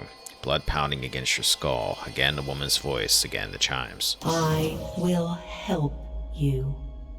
What's the matter with you? What are you doing?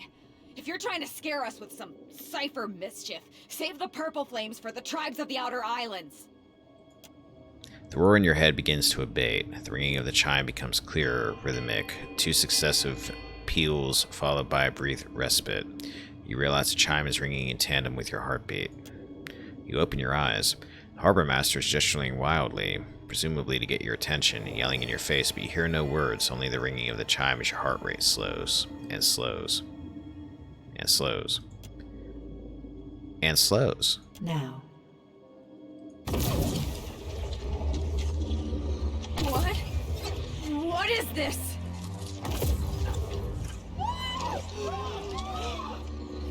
Run for it! They're just ghosts. They're not going to do anything. Calm down. So much for discretion. Got her to go away.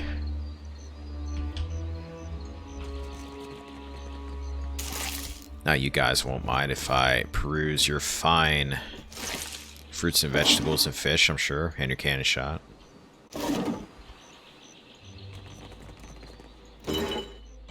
And your rum.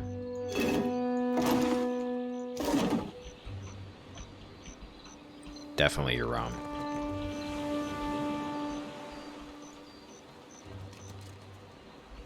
Oh, let's get fast mode off. I like to casually stroll and enjoy the environment.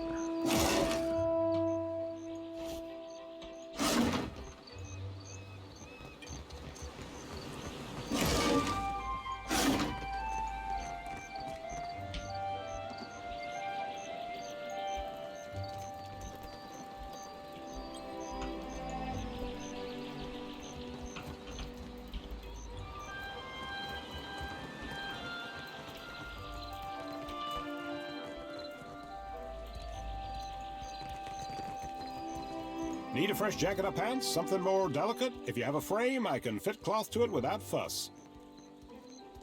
You totally don't look like somebody that matches the voice you have. Tailor eyeballs your shoulder width, doing some mental calculation. Let's see what you have. Take your time. I'll give you space to browse. Bargewind's cover. Cape. Grants Steeled in Darkness. +2 stealth, +1 resolve. During nighttime, Zora grants all nearby allies a bonus to their stealth skill and resolve.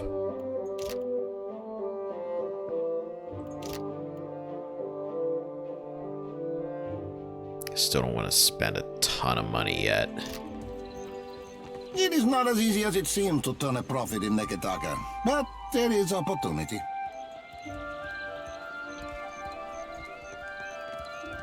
Welcome to Nakataka.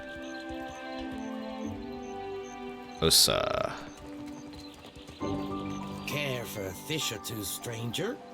Today's catch, ripped straight from the hands of the Soulry Winch.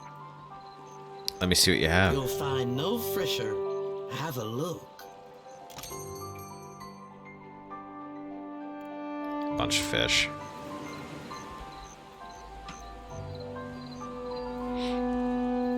You don't see her, see who?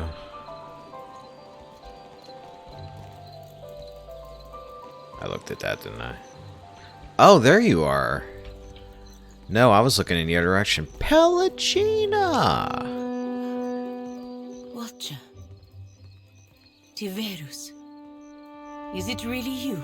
Give me a hug, homegirl. I've missed you. Hey, I know those feathers. Pelagina. It's been ages. But what's happened to your armor? You two know each other? I mean, I wouldn't be jealous if you did. So these eyes flick back and forth between you and Pelagina. She bites her bottom lip, says no more. You're real obvious, Sodi. Know this last Cap? Oh, I weren't aware you favoured feathers. Pelagina's mouth hangs open in shock. Though her hair and feathers have the same immaculate grooming as when you last saw her, her breastplate's 5 suns have been carefully scratched off. She looks down at the armor and back up at you with a pained glance. I'm sure that even at Cadnua, you must have heard what happened when I returned to the Republics. It did. I did. I'm sorry things didn't work out for you. She glances away and gives an appreciative nod. You can see the muscles in her jaw clenching as the seconds pass. The Republic survived. That is the most important thing. And here the company's business seems to be getting on fine without my interference. Are you working for the Valiant Trading Company now? Pathetic laugh escapes her lips. She turns her gaze down, shaking her head. No. No company associated with the Dukes will employ me now. I get by working as a ship guard. At least I can be among my people, even if they look down on me. Well, guess what? I have a big ship you can live on now. I could use your help, Pelagina. I'm hunting down Aethys.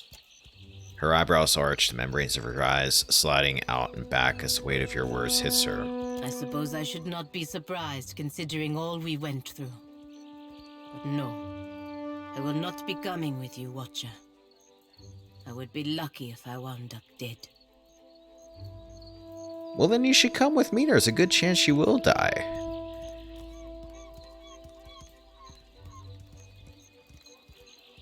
No, it won't be like that, I promise. Corres, Watcher. Make sure sadness and anger flashes across her face. It is quickly replaced by her familiar, calm expression. She nods once and turns to go. Maybe we don't start with the part about Aethys next time? Well, I didn't really have that many options.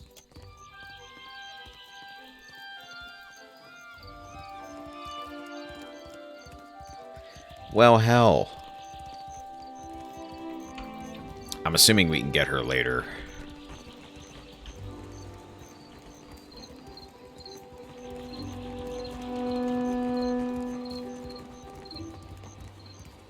Amid the barrels and boxes are crates stamped with the symbol of the Royal Deadfire Company. Welcome! Venturing out past the city. You'll want supplies, crab traps or the like for larger game, I warrant. Let's see what you have. Of course. Take your time. Stuff I don't really need, but while I'm here, actually.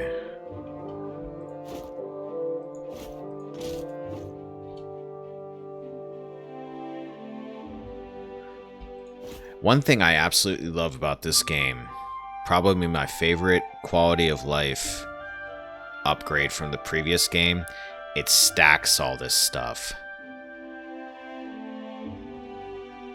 Because the first one did not do that. Clay grub figurine, I haven't checked that one out. 2 cave grubling. It's made of on-fire clay and is notably cracked in several places. It's a strikingly lifelike representation of a grub. It succeeds at being as revolting as the subject matter.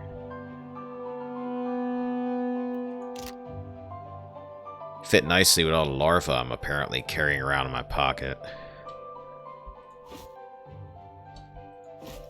Cell scepter. Get rid of that. Get rid of that. Get rid of that. That, and that. Keep the torches.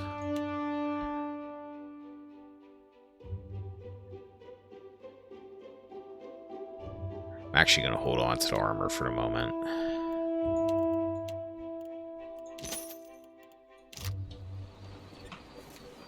On it. Actually still need to equip Murky along with anybody else I find in here.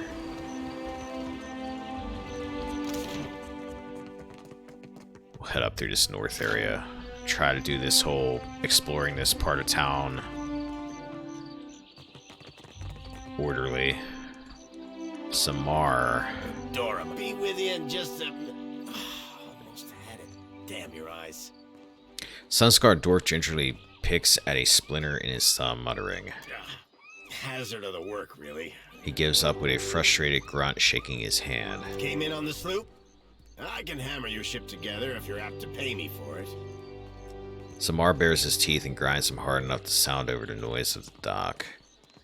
Having trouble with a client? Aye. Captain Redora hasn't paid me for her commissioned firepower. Samar pulls at the end of his beard and winces. While I'm up to my nose in debt, the wild mare gobbles up her coin. And now, pirates are holding my feet to the fire over some sham of a deal. Samar winces and tugs harder on his beard in self-administered punishment. If I don't get Redora's payment, I might as well start carving my swallow net. Kind of deal are these pirates offering? One where I mend Principe ships and no others. Samar pulls his hair back from his face with both hands, but it only returns to his tangled configuration. And here I'd have thought a shipwright would be eager for an exclusive contract. In particular, one with clients disposed towards getting their ships shot to shit and shot again. He's actually got a good point. Folk like that come by coin easy, only to lose it all again. I'm not sinking my business on the say-so of a pack of puffed-up bilge rats. Bastards are driving away business until I give in.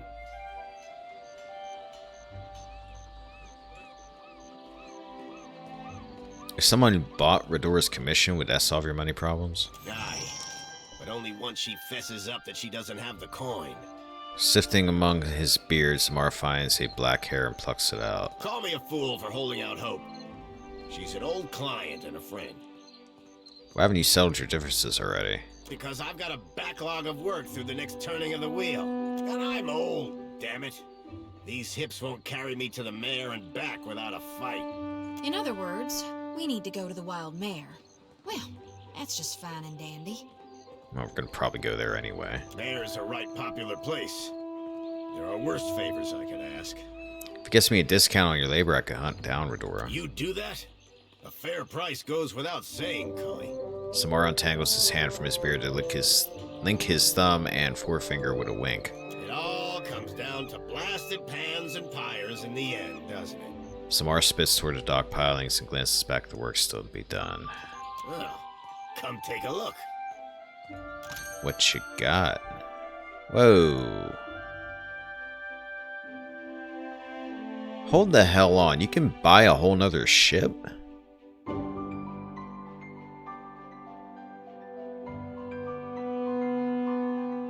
100,000. 120,000.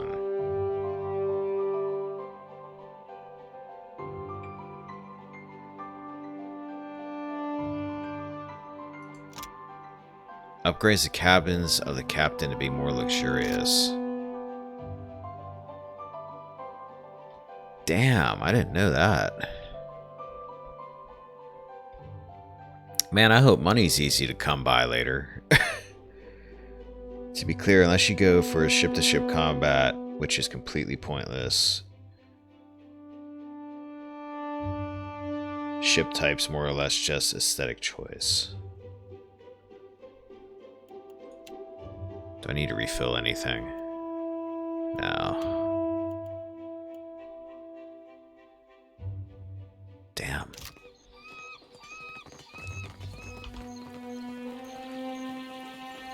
Just an aesthetic choice. Well, yeah, it's not something I'll worry about then that much unless I end up with a ton of money later like I had in the last game.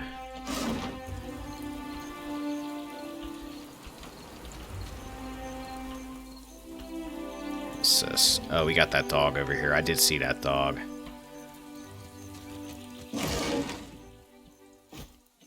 Take the pry bar anyway. Hello, buddy. What's your name? Levin. What's your story, Levin? +1 intellect. Party moves more quickly in combat. Okay. You hang out in the little zoo we've got going on in the ship there.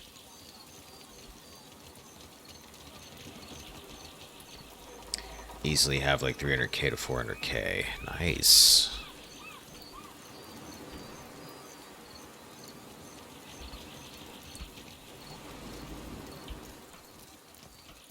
Did you arrive on Defiant? Yes, I did. Alright, let's head down this south area.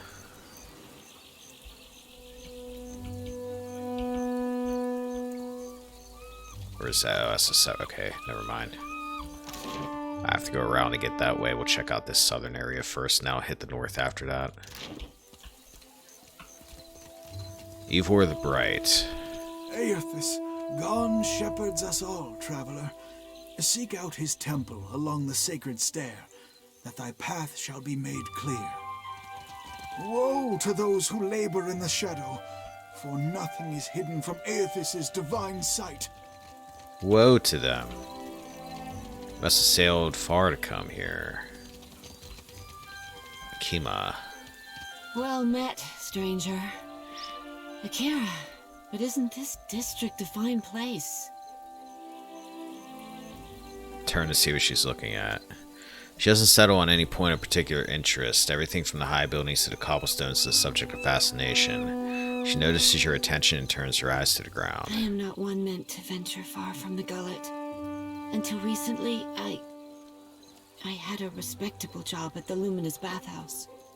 Now that I am unemployed, I seek to make myself useful before the money runs out, and I must return to the Roparu as a pauper.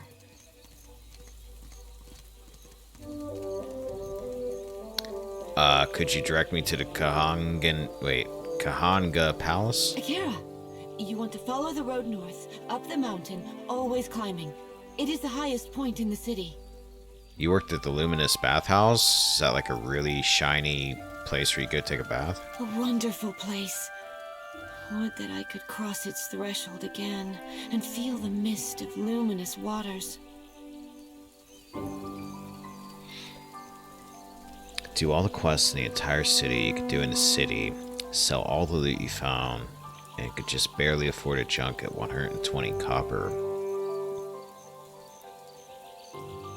That's good. I'd like the idea of having a lot of money. In spite of my time there, I cannot do else but give it my highest recommendation. You will find the Luminous Bathhouse in Periki's Overlook. Just because early on I refilled the ship one time and lost like pretty much almost all my money. I was down in the hundreds, and I never like to be down in the hundreds. It's that thrifty part of me, even in video games. Tell me about Queen Berth. The Queen granted this area of the city to the Valian outsiders. Here they organized their business and trade, digging up the archipelago with both hands and carrying riches overseas. She glances towards the docks. In her welcoming embrace, the Queen allowed a similar concession to the Royal Deadfire Company. You would do well to see as much of Neketaka while you are here, I am thinking. How'd you lose your job at the bathhouse? More happens at the bathhouse than cleanliness and ease. It is a place of meetings, business, and transactions, to all of which the attendants are either blind or deaf. One day, I overheard, more than I ought to have. In my erring, I gasped. To my great shame, I showed a most unprofessional reaction before clients. I was fired, and rightly so. She bows her head. When did you overhear in a bathhouse cause such a scandal?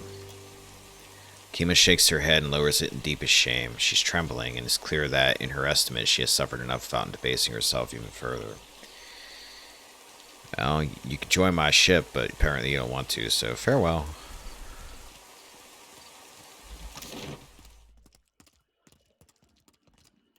Let's go this way, and then we'll loop around. The Queen is holding court today with the Valians and Rawatayans. How long before they're killing each other? Wager on it? We'll hit the mill when we come back.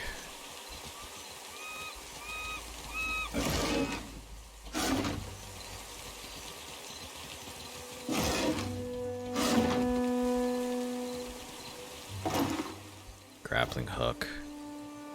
Palm stone. Is there anything down here?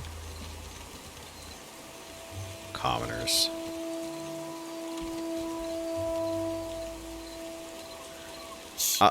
Keep your voices down, my cullies. I was in the middle of saying something. Anyway, I like how there's like a ton of just nameless people running around just because it makes the city look so much more populated. On it.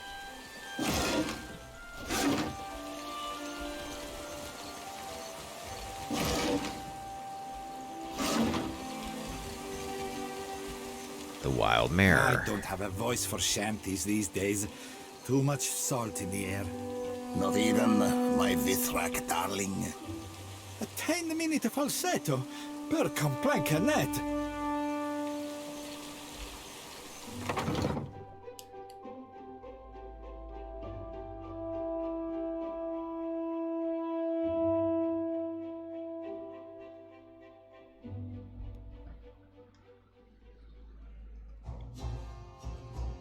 Ooh, give me a second.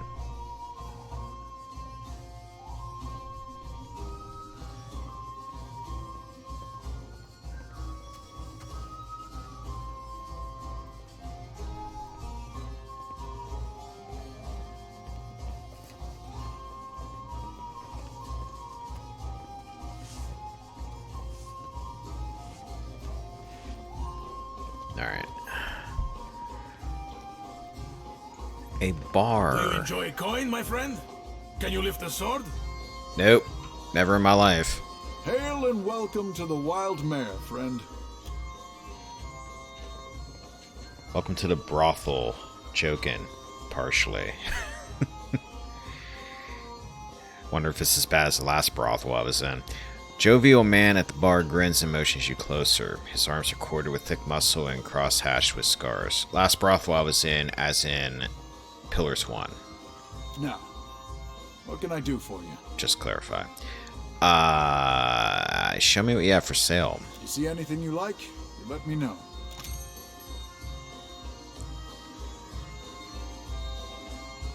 I can rest in a storage room, or I could rest in a private dance room.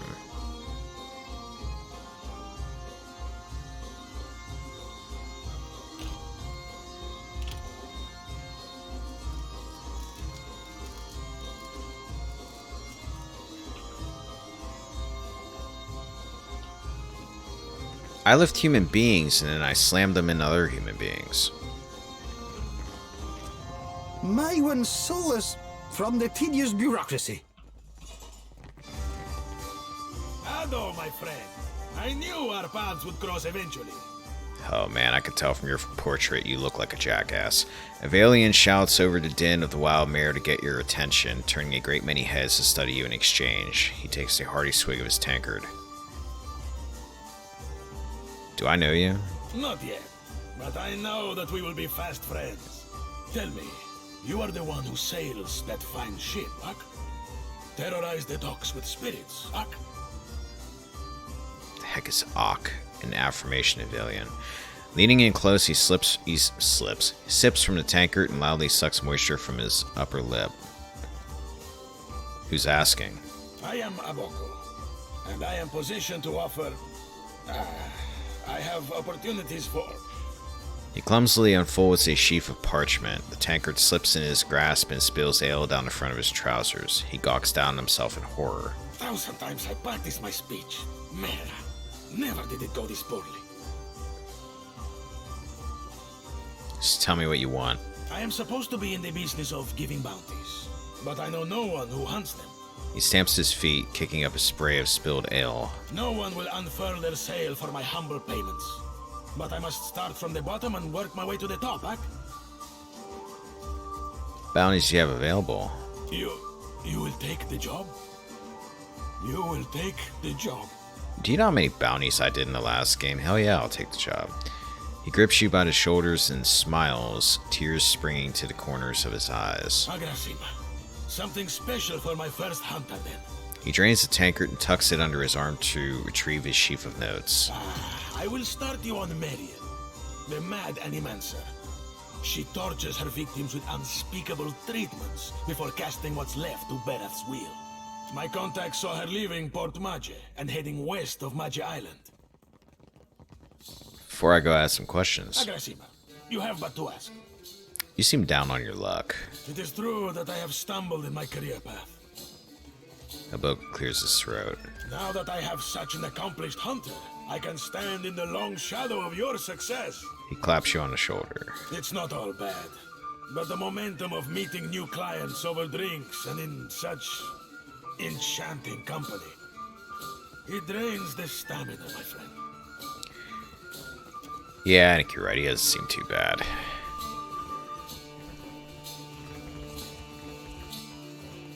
Captain Redora, didn't I need to talk to you? You say I cannot down the rest? Watch me, Amico. A Valiant sailor raises her tankard and arches her back to invite a torrent of ale down her expectant mouth. Yes, get yourself drunk, because I have to do a business deal here with you, and that's always a good way to do that. Holding this pose with nothing to show for it, she taps the tankard's base and furrows her brow at its apparent emptiness. Her companion shakes his head and focuses his attention elsewhere. Multiple bounty givers around the map, I think, something like 5 or 6. Madico, it is no wonder I thirst. As she wipes her mouth with the back of her hand, her eyes widen to meet yours. Adam, why do you stare? Your next grog's on me. Go on, drink up. Agrasima. Even in the oasis I am parched. She pockets the coins and glances past you to the bar. If you grant wishes, there is a vacancy on my ship. Redora's frown cracks to reveal a shy smile. Yet another reminder that not every seaworthy vessel be crewed up to the standards of the sorcerer. He shakes his head. As a captain of Defiant, I'm already taken. Sientere, frero. Redora inclines her head. Next time around the wheel, perhaps. You don't seem to be having as much fun as the rest of the clientele. The fun ran dry with the coin. She manages a wan smile. When the dancers see more than an empty purse, I will be a content Randora. She sighs up at the stage. Zamara sent me to collect your debt. Merla, and he hired muscle. Redora takes a shaky step back. Sientere, but you are too late to collect. She holds out her palms and flinches at the blow that doesn't come. A gang in the northern alley stole every coin. I cannot hire a crew, much less repay Zamar. Redora slowly lowers her trembling hands.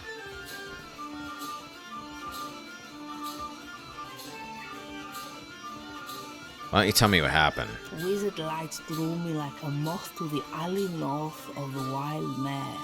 Her eyes turned downcast. And the blow to the back of the head that followed, mare light hurt. She touches a spot behind her ear and hisses. Then a wolf sat on my chest while a group of thugs went through my pockets. A wolf? It growled like a thunderstorm and drooled on my uniform. Redora passed a stain on her shoulder. I stumbled back here and traded all I had left for the comforts of the mare. Zamara is having some pirate trouble. Could this gang be connected? If they wanted Zamar to thirst for coin, it is possible. Botzos would regret it when I turn my cannons to their mast. Redora raises her empty mug as this vow is struck. Those the cannons you be waiting for Zamar to cast you? Because I'll be seeing more holes in that plan than in any Principe mast's future or no. His green eyes pry at her from over crossed arms. Sounds like my quarrels with this gang. Farewell. When you got their leader, tell them Radora sent you. She raises her mug and winks.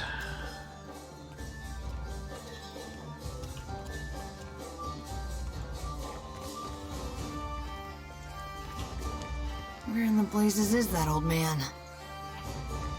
Khan.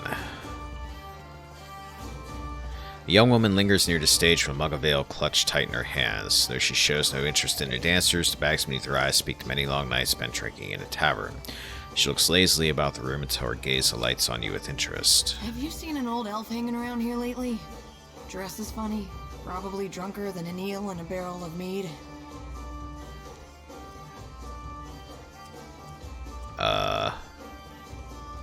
Lie. Did I meet an old elf in here? As serendipity would have it, I met him not long ago. You have? Where? Oh, okay, you're looking for that Oswald guy. In a humongous pyramid dedicated to Odika out in the middle of nowhere. Don't keep me in suspense. What happened to him? He was on trial for oath breaking. I saved him, but left him to his own devices. She waves you off. I don't care about the details. Did you find any coin on him? No, the man was flat broke. Andrus Pendulous Teats, that charlatan cheated me.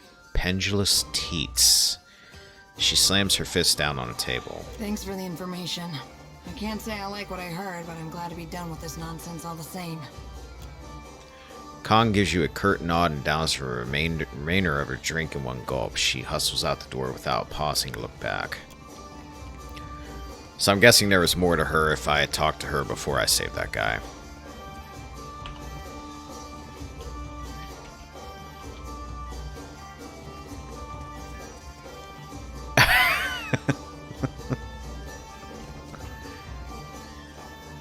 Funny thing is, I think they said something about pendulous tits in the first game, too. Because it's one of those things that it sounds like I've heard before, and it's also one of those things you don't expect to hear very often.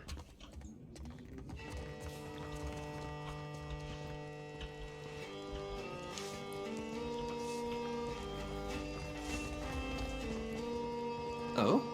Indeed.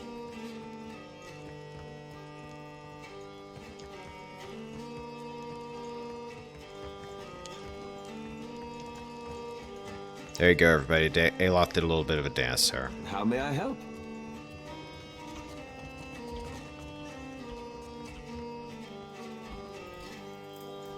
I go in the kitchen.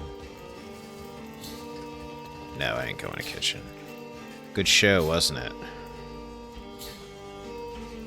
Alright, let's head upstairs.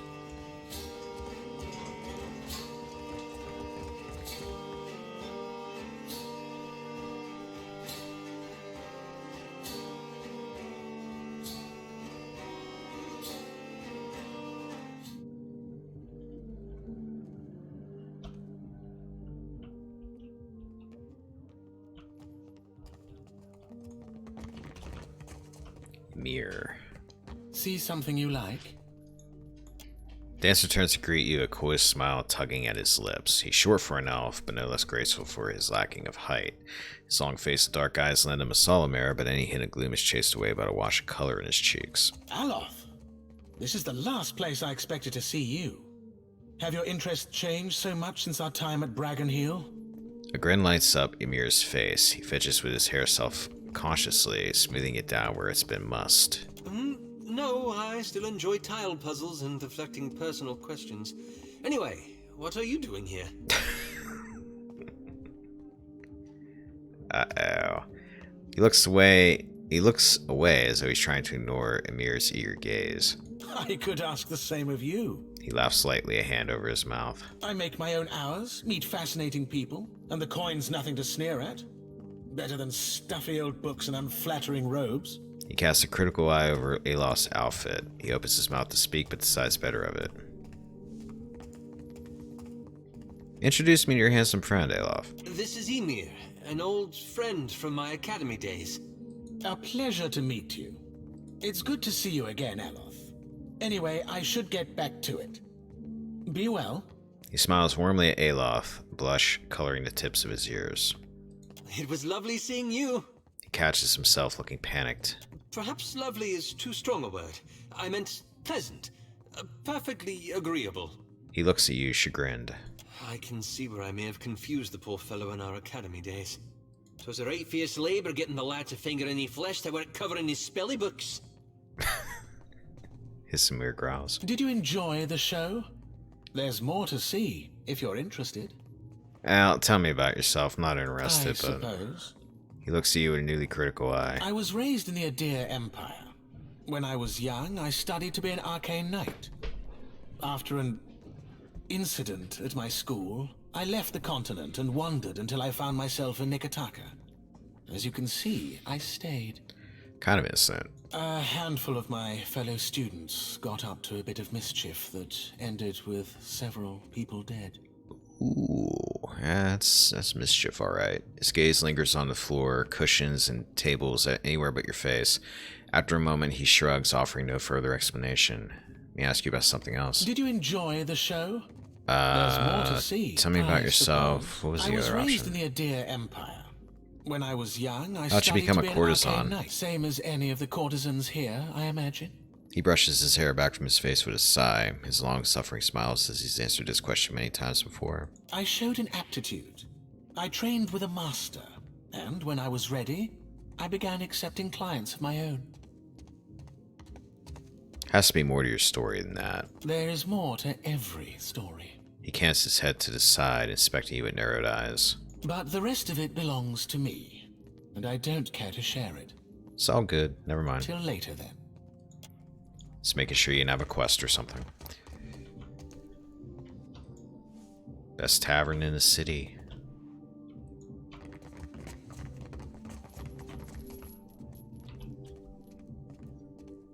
Analyst. A young woman reclines on the cushions, a hookah hose held delicately in one hand. Eyes closed, she sings to herself. Her voice is soft and inviting. She doesn't move when she hears you approach, but slowly opens her eyes with a lazy smile. Come, lay your head on my breast. I will read to you the work of my favorite poet, Skilba. Oh, you were looking for that Oswald too. I saved your friend Oswald. Not from something too dangerous, I hope. No, nothing at all. Please accept my thanks. He's a kind old man. I would have mourned to see something terrible happen to him. She clasps yours hands and hers and gives them a little squeeze. I have little to give you in thanks. Perhaps you'd be amenable to some establishment gossip. She raises a well-sculpted brow and gives you a cheery little wink. Constantin, the masseuse, longs to wander the world again. Every time he threatens to leave, Gintel begs him to stay, and every time he promises to remain for just a month more. I wonder what he hopes to find out there. Have you come to hear some verse?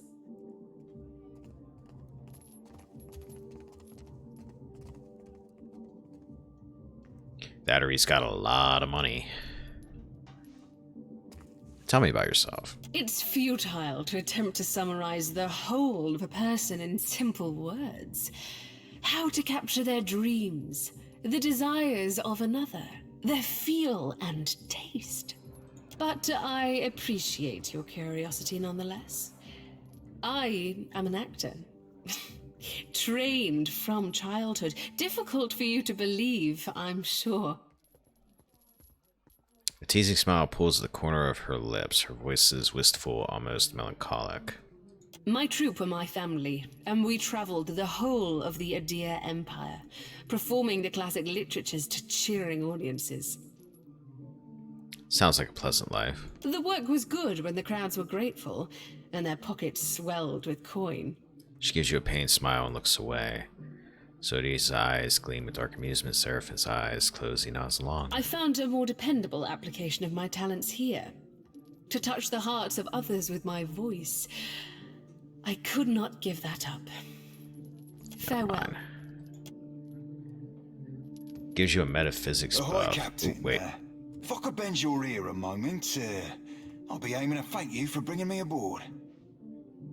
Well, it's a random time to do that, but you're welcome. Furred hand at his belly and one heel out, he bows deeply, drooping ear almost touching the ground. You run a tight shop, and you ain't no terrible person, neither. It'd be a welcome change from the Gentleman of Leisure. Tell me about the Gentleman of Leisure. The Gentleman is only the finest ship among the Principe, and Captain Ferrante our most respected shipmaster. It were 2 honors and an half to be chosen to join his crew. I detect the button there. And not the kind you probably see in this establishment. Aye, you ain't wrong. Joining the Gentleman meant leaving a sorcerer, leaving the only family I've ever known. Family? I never knew no kin till the sorcerer. They be my salt family. And to me, that'd be better far than blood. Why were you willing to leave that crew to join mine? And don't sell yourself a Suole short cap, nor me neither.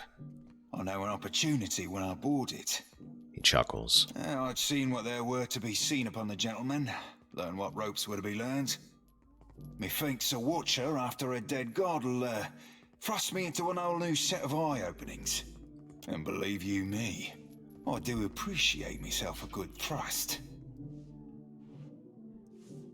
He grins. I'll bet he does.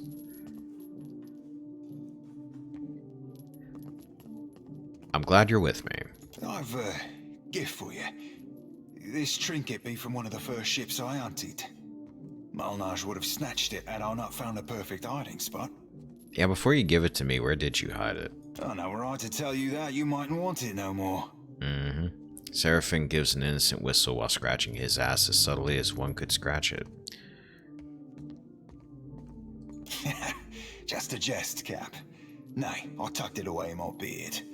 Didn't wear braids back then, so my hair caught about everything from feathers to fish bones. Malnage shook me down for plunder after each raid. I figured out she wouldn't go nowhere near my beard. Said my face were like a saw-rip fetish. Why did Malnage treat you so badly? Don't rightly know for sure, Cap. Thought at first she wanted me. Lasses be that way sometimes, treating you worse the more they fancy you. Given she tried to get me killed twice within our first fortnight together, I thought mayhap she were in deepest love. He chuckles quietly. Were you attracted to Malnage? Didn't fancy her in the least, but a man has needs. And I figured at the time that she were as wet as any other lass. Figured I'd give her a whisper about what we might get down to in the old.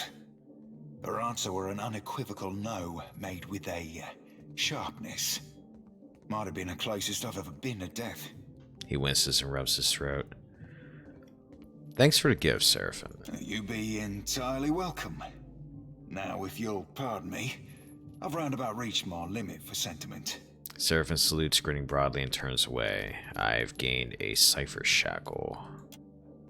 And it's in my stash. What is a cipher shackle?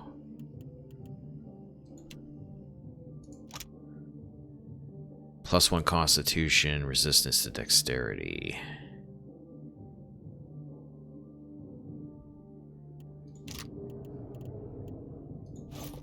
A deer. You already got something on your neck. That is the neck thing, right? Yeah. Ooh, wait, what'd I take off you? +1 perception. Ah, yeah, you can take that off. Let's give that to anybody not got a necklace.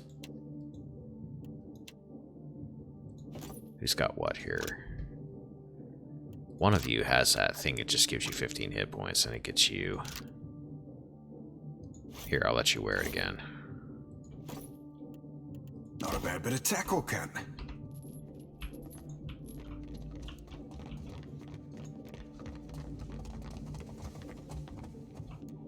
Who the heck are you? Rabunia. A fire godlike woman polishes a pair of stocks, tending to them with the fondness of a mother for her favorite child. The room is dim, illuminated only by the glow of her steel-forged skin. Her eyes burn with the light of Magran's fire. When she hears you enter, she shoots you a look of utter contempt. I will give you an experience you won't soon forget. Tell me about yourself. I must assume the question beneath your question is how a fire godlike came to find herself in a place such as this. She leans back against the wall of chains. They clink and rattle when she smiles at the sound. Perseverance. Being as I am, I have been forced to find it for myself. Now I teach it to others. To live in a world as a thinking, feeling creature, it is difficult. It demands strength. You're one of those Dominatrix people I hear so much about. Strong. I help those who have lost their strength to find it again. She wraps a chain around her arm and tugs. The steel links glow red with forged fire where they touch her skin. Yeah. I've got it. I'm not getting dominated, lady.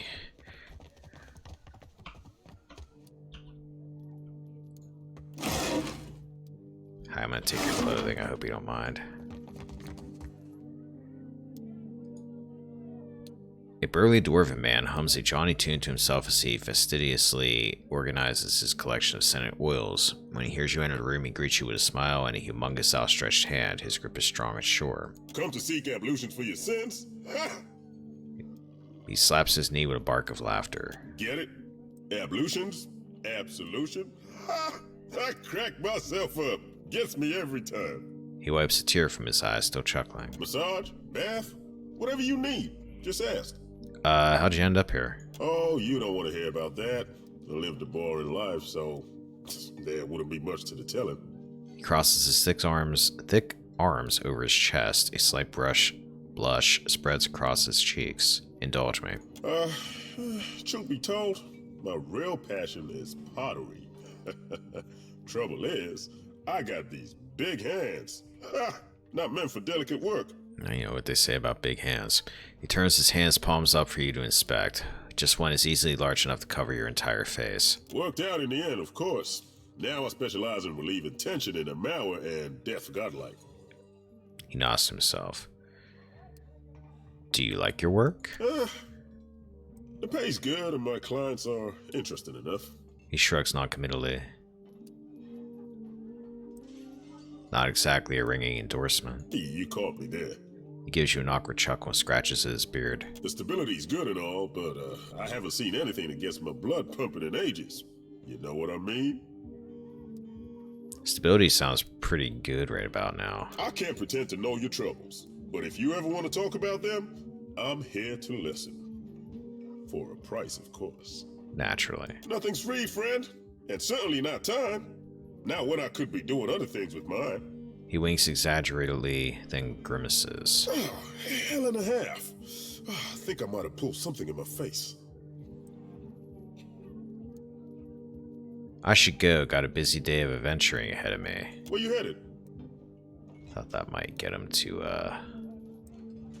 Listen. You know that 700-foot tall statue made of Audra? I'm going after it. No kidding. He nearly drops a bottle of massage oil in his excitement. I like to see something like that for myself. He sighs, a wistful edge in his voice. Do you think I could come with you? Just for a bit. Grab your things, let's go. Hell, you don't have to tell me twice.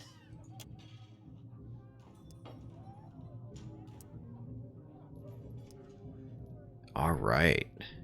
Got another person.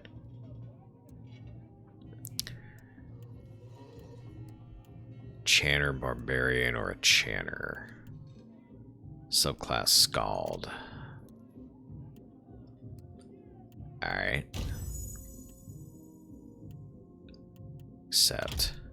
Sweet, more the merrier. I like having lots of people in my party. It feels like I have an army.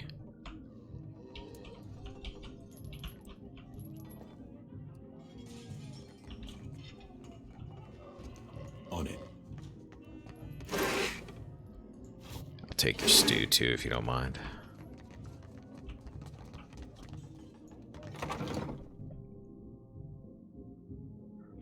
Wasn't I going to switch to Merc? I'll put her in a bit.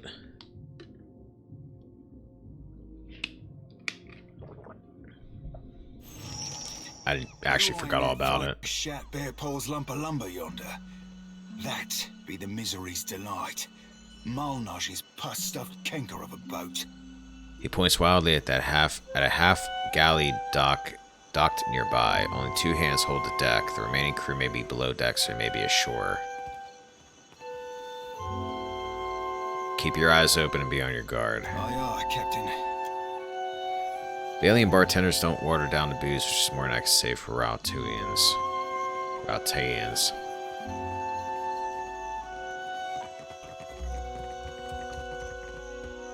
Actually, yeah. I guess I could switch out my party members in there, can't I? Might as well do it while I'm there.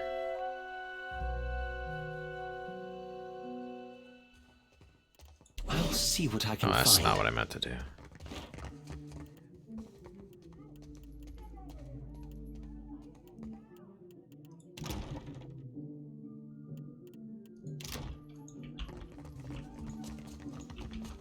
Oh, wait. Wrong way. Wrong way. Let's go downstairs.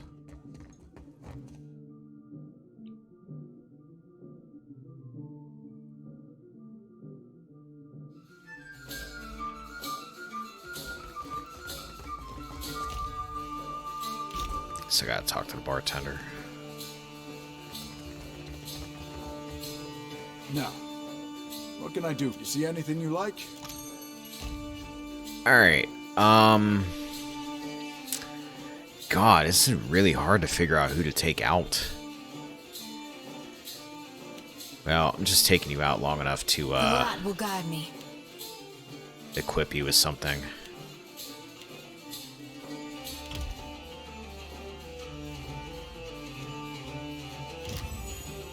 Level you up.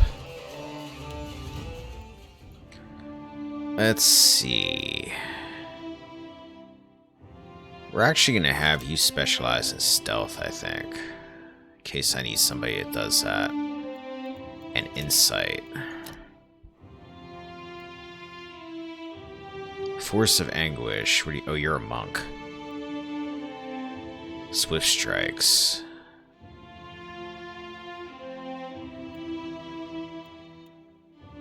Lesser Wounds. Allows monk to gain wounds when receiving damage.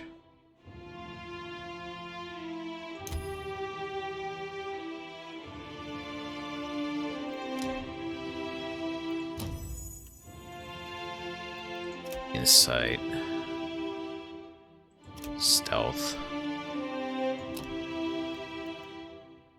Clarity of Agony. Dance of Death.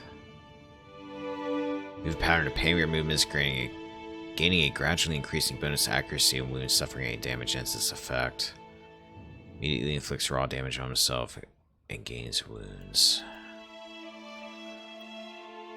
2 weapon, long stride.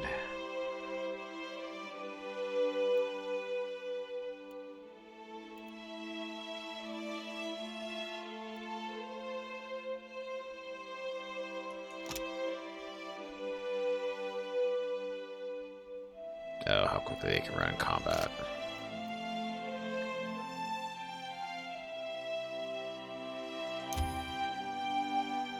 Give you that.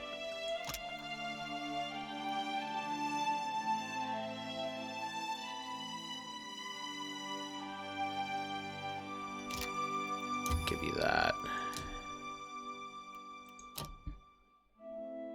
Stealth, insight.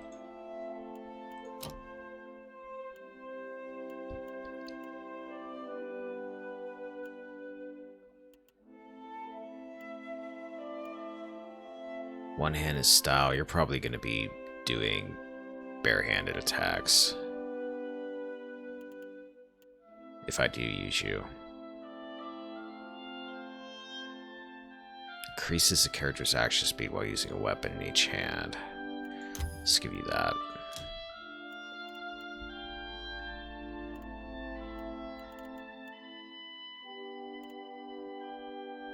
Then again, you're kind of set up like you're using dagger. They'll have you be a dual dagger person.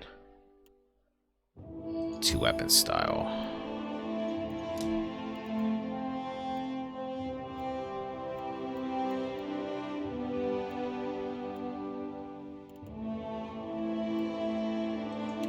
Give you a rapier.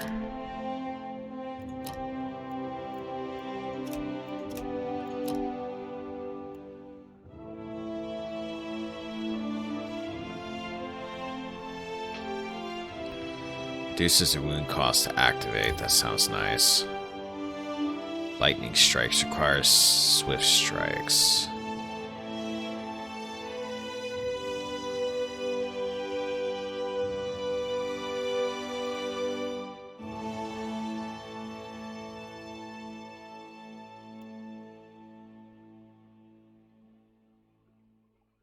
I remember using that on Zahua before. Stunning blow. Stun for 6 seconds, interrupts. Bear's Fortitude, Snake's Reflexes, Soul Mirror.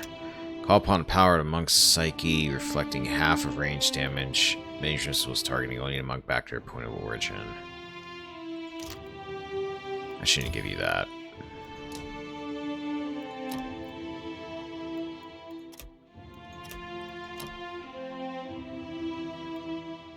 One point. Give you swift strikes.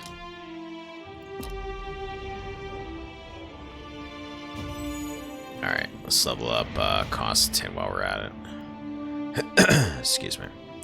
Sleight of hand. And give you streetwise.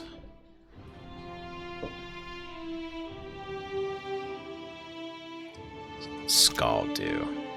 Many champions prefer to work their magic from safety at the back line. Scalds depend on toe-to-toe combat power of their invocation. Found in many cultures with a proud martial tradition, celebrating deeds of their neighbors, kin, and ancestors.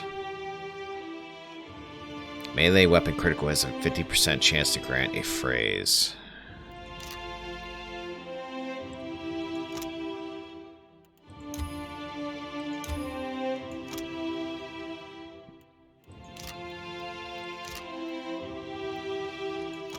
Dull edge, blunt the point, minus 10 pierce damage. Friendly aura. Plus, minus 2 armor rating for 12 seconds. That probably summons skeletons like the other one did.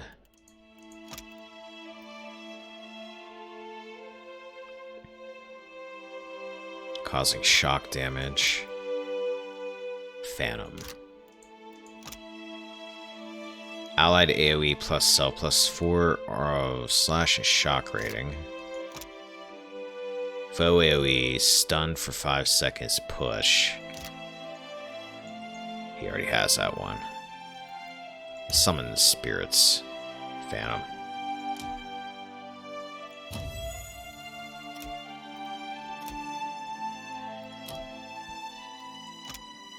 Summon 3 worms. Immunity to dexterity afflictions. Causes nearby downed enemy to explode.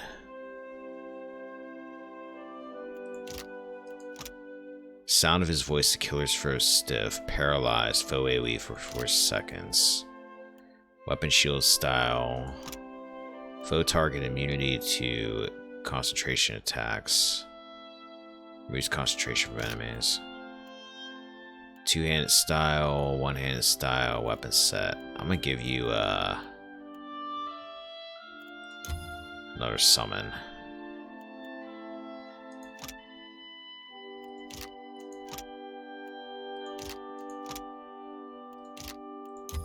Give you that. Sleight of hand, streetwise.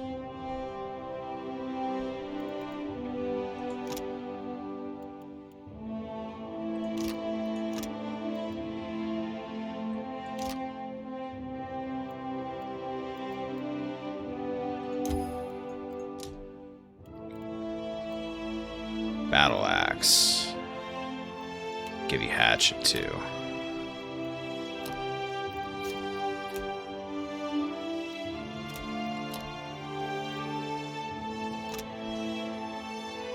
Foe AoE frightened for 15 seconds. Summon 2 will-o-wisps. Friendly target, that's a healing spell.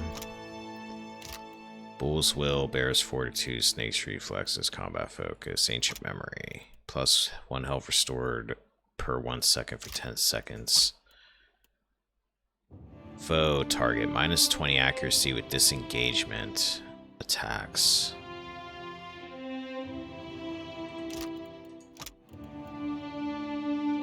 Friendly aura, minus 20 reload time, minus 20 recovery time of ranged weapons for 10 seconds.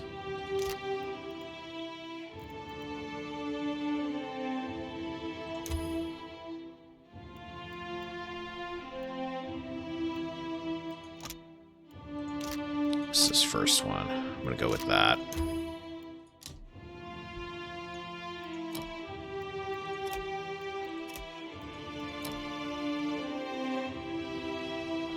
Requires if the bone slept under the hill. Summons 3 skeletons. If a skeleton falls in battle, it splits into 2 lesser skeletons.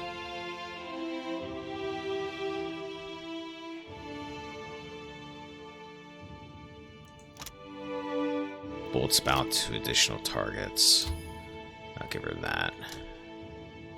The upgrade might not be that bad. Phew, alright. Now, what's going on with your gear while I'm here? Fine dagger and a fine stiletto. Light armor.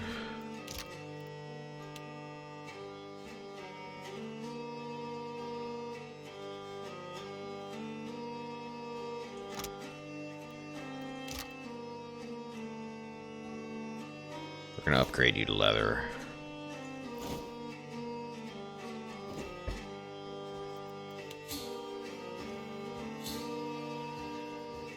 Have a hat. Oh wait, you have a hat. Alright, fine. Have an honorary cape.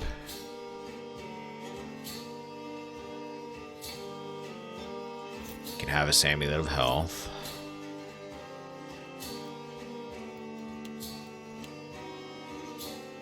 You got a fine stiletto. What do you have going on? So you need to be doing damage to people. You got a fine poleaxe. Or if you have to do melee, or it doesn't matter as long as you're doing damage to people. It's probably got to be melee damage. Light armor. Well, if you're going to be up front, buddy. I'm at least going to give you medium armor.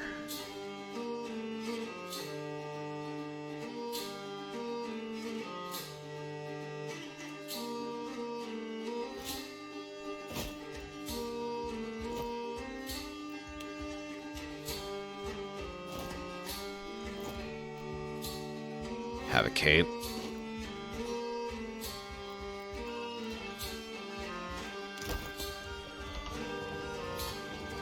Phew, that's a lot of leveling. Alright. I shall. Yeah.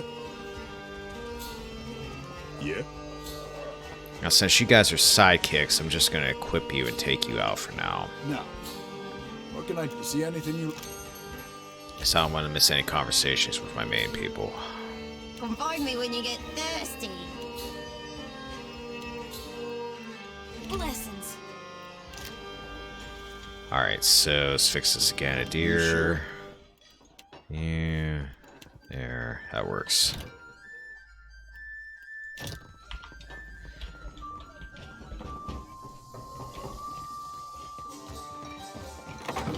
Alright.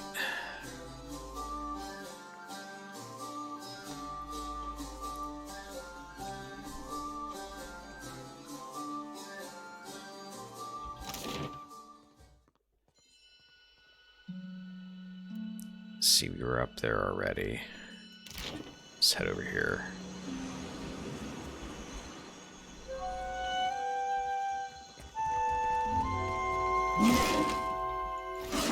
How is every ship hunter taken?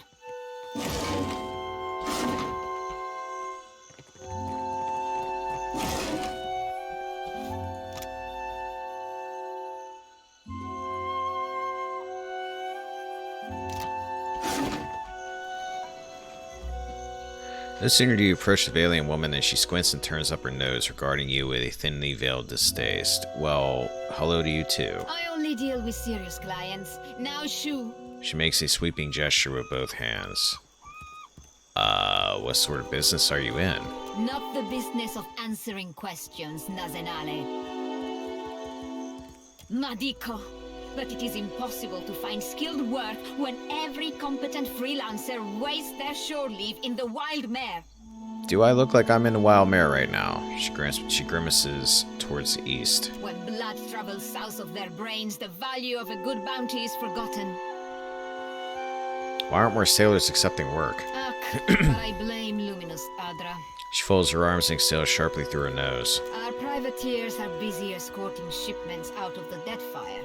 Everyone is rich, no one is hungry. Where are the Casitas willing to sink their enemies for a bag of pies, huh? Drunk on success. She waves derisively towards the east. What bounties do you have available? I do not make a habit of shepherding new talent, but there is a seed of potential. She sighs to herself and peers over your shoulder before giving up and addressing you directly. We will cut your teeth on Biakara, a Huana sailor and would-be patriot who plagues company ships. I'll take the bounty. Gelade. Biakara sails a voyager's scale of Tangaloa off of Hazongo's northeastern coast. Aina studies you once more before shrugging and seeing you off with a wave. Before I go, I have some questions. Questions? Ask your questions, Aimiko. Never mind, I don't have any questions.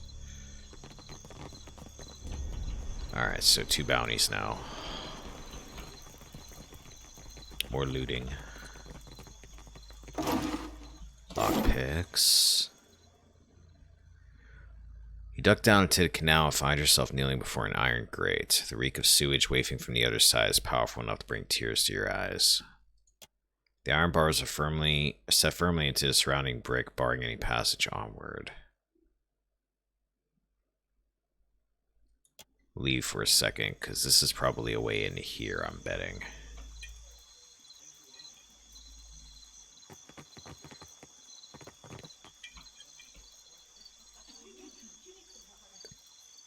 If you've come on business with the Valiant Trading Company, it will have to wait until morning. We're closed. Guard tips her head in warning. There's no need for you to be here after hours. Move along. What if it's an emergency? I don't think we have a reason to be here yet, so... If it has anything to do with paperwork or wax seals, which covers most of what's in the building, I'm confident it can wait until morning. Farewell. So we'll hold off on that for now, until we have a reason to actually go in there. So I'm guessing I need to sneak inside of that. A giant? One of the Rathun? No, much bigger. Such is the rumor. Sounds like sailor tales to me. Let's go up here real quick. We didn't see any cobbler.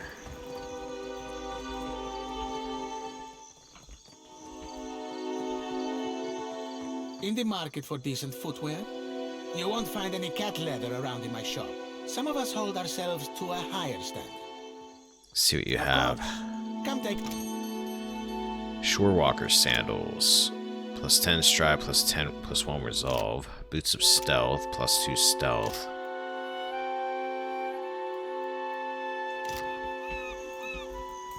Can't worry about that right now. Let's take a look up here.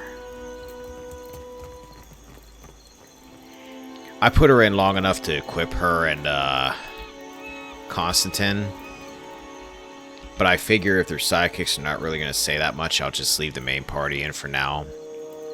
And I'll just equip them. I'll have them equipped so they can deal with like attacks when I'm on a ship. That way I'm not missing any conversations with these people. Wait, what? Brian Imps. Can deal with Brian Imps.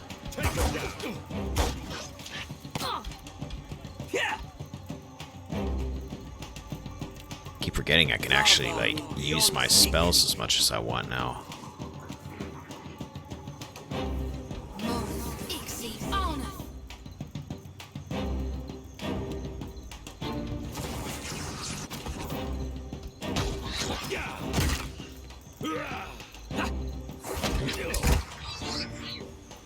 Night.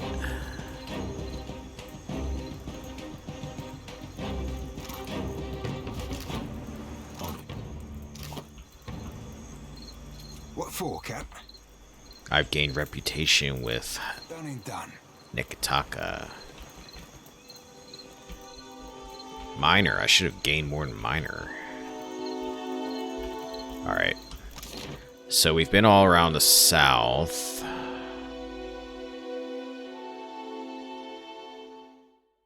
Might as well head up here. Start from the fine fashion shop. Actually, I think that's that stall. We were already here talking to somebody. Yeah, we've already been there.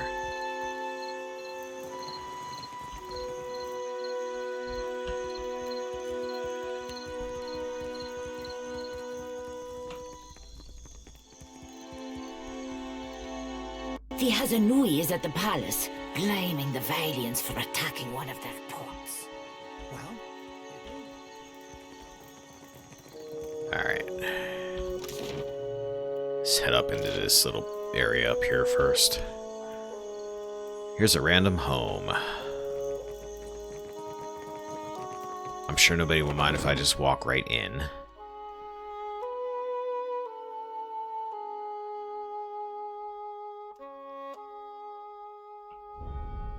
Forsaken dog. Will do.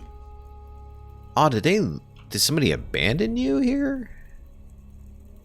Or did I just dog nap this dog because this place doesn't look like it's been abandoned for too long?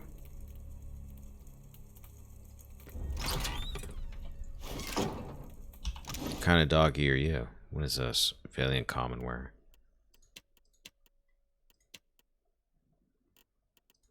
There you are. Zopnawa. Pet. +2 insight, +1 metaphysics. Also gains a bonus to will. Okay, you sit tight in there, buddy.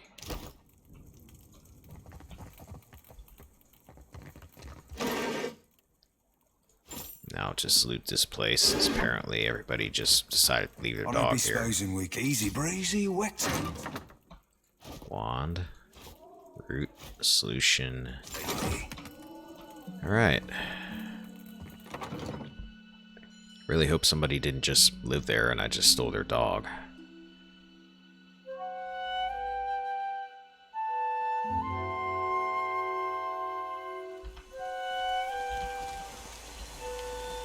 Sinbel. Please, no interruptions.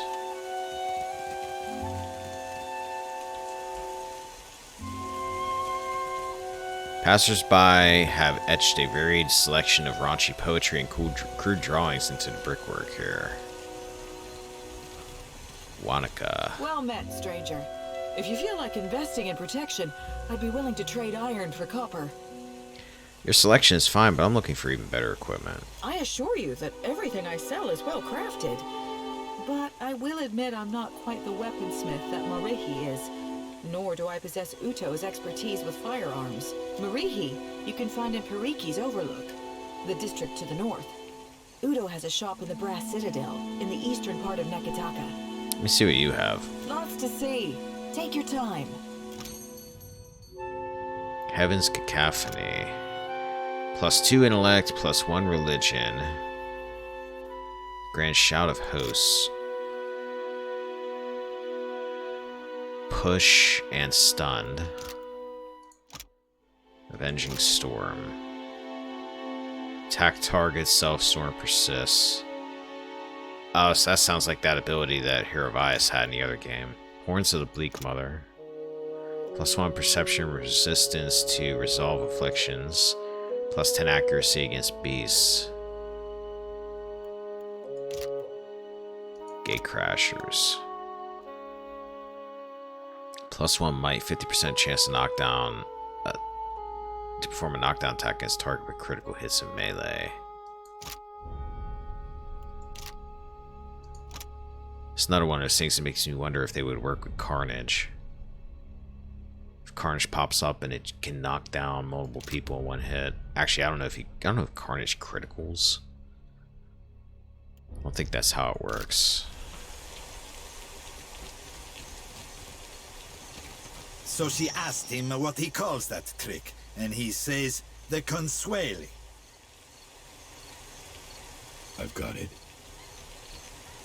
Broken bottles litter the cobblestones of this narrow street. The air is thick with the reek of dog scat.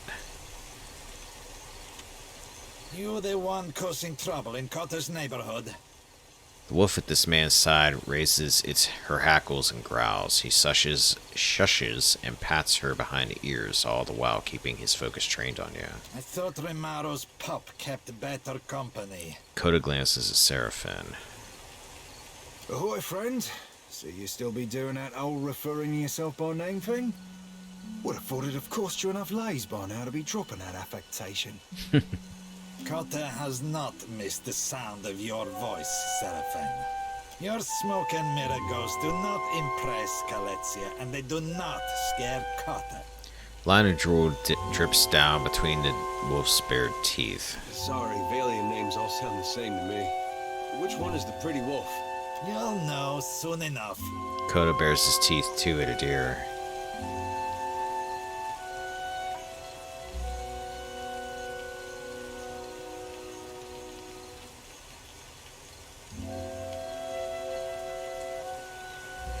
Liquid finds him amusing, which is enough for Liquid. Cotter likes you already. What do you want?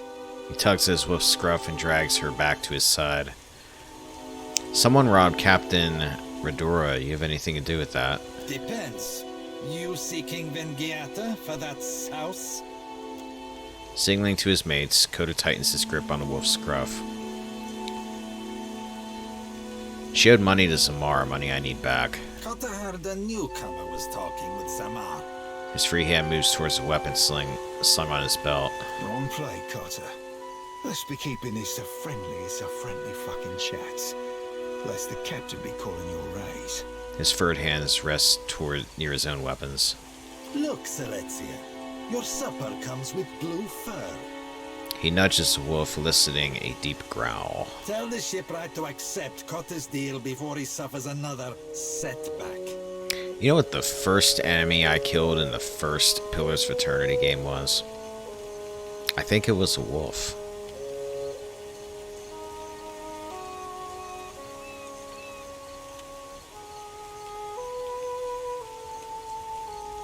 Tell me my business again and I'll sew your wolf into a pair of boots, Amico. Not Selexia. His hand goes to the scuff of his companion's neck. A chuckle rises from his mates, which they fight to suppress. Adir tugs at his beard, a sour look on his face. Oh, I'm sorry, Adir. It was just a threat. I'm not actually going to do it. There's better ways to scare him than threatening innocence. Kosi, and whose side are you on? Your Casita or the wolf? Coda aims a bewildered look at Adir. No one threatens Cotter, you overstuffed boil.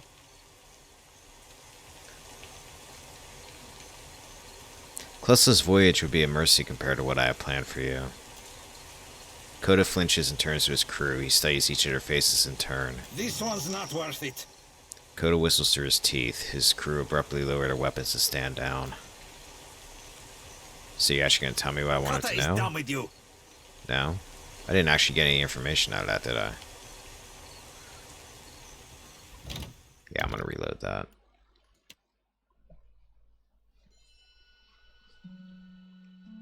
Size, I don't want to make a deer sad anyway.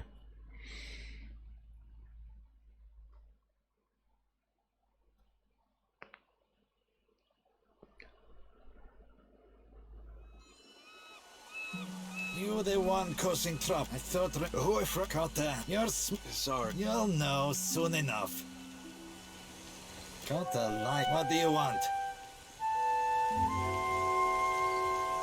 Any chances you're the one shaking down Zamar? Zamar has money problems. Cotter has solutions. The little man doesn't know how to count his coins. Cotter heard a newcomer was talking with Zamar. Wrong play, Cotter. Look, Selexia. You tell the shipwright to accept Cotter's deal before he suffers another setback. Any thoughts, Seraphim? You gotta ask, Cap. A Principe deal be the all-round winner? Thorlin shrugs, running a furred hand over his braided beard. Zamar gets himself steady work. The pirates know they're looked after. And you and me get to shove off from this mess with a Principe favor at our old. Charting another course risks running us aground of everyone's bad side. Better that you listen to the hairy piglet. Kata nods, glancing from Seraphim to you. Kata will see that his casita knows your name. There's also a coin to spare. And Kata will get you the Principe discount on Zamar's goods. Deal? Sounds fair. I'll hammer out the details with Zamar. Gelarde, here's an advance. Go tell Zamar the good news. Kata will handle the rest.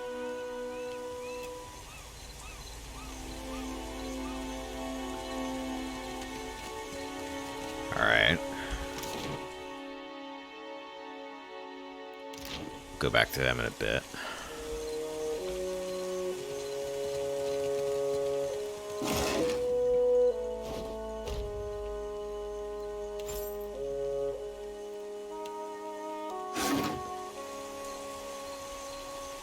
On it.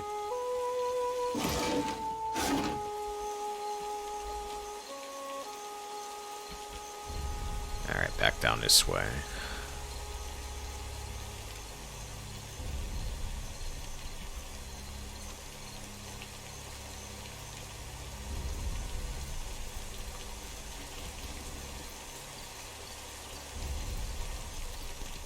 Guy was over here, I think, wasn't he?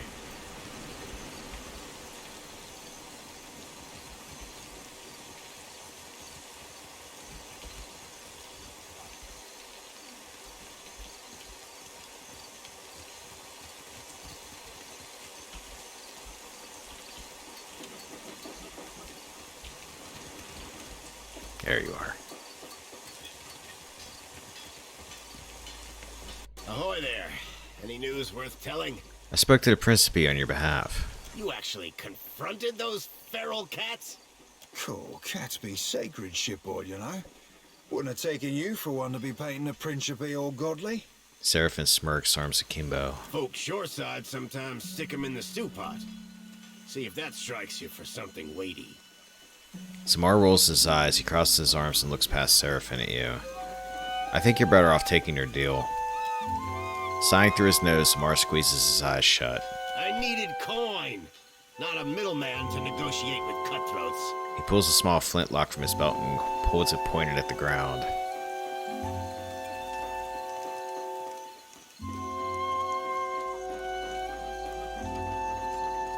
Redora hasn't got any money. The Principe are your only choice. Chest rises and falls a heavy breath as he lifts the gun halfway. If it's between my life and my dignity... Gritting his teeth, he thumbs the hammer down and tucks the firearm back into his belt. Principe have their shipwright. And may Andra take them for it. He grabs a fistful of his beard and grunts, pulling away with a few strands of it. Opening his palms, Zamar lets them drift away with the wind.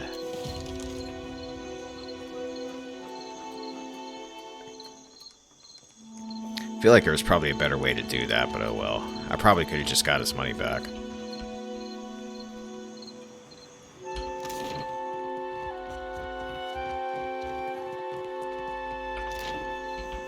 Is there another way out of it? Is it this one?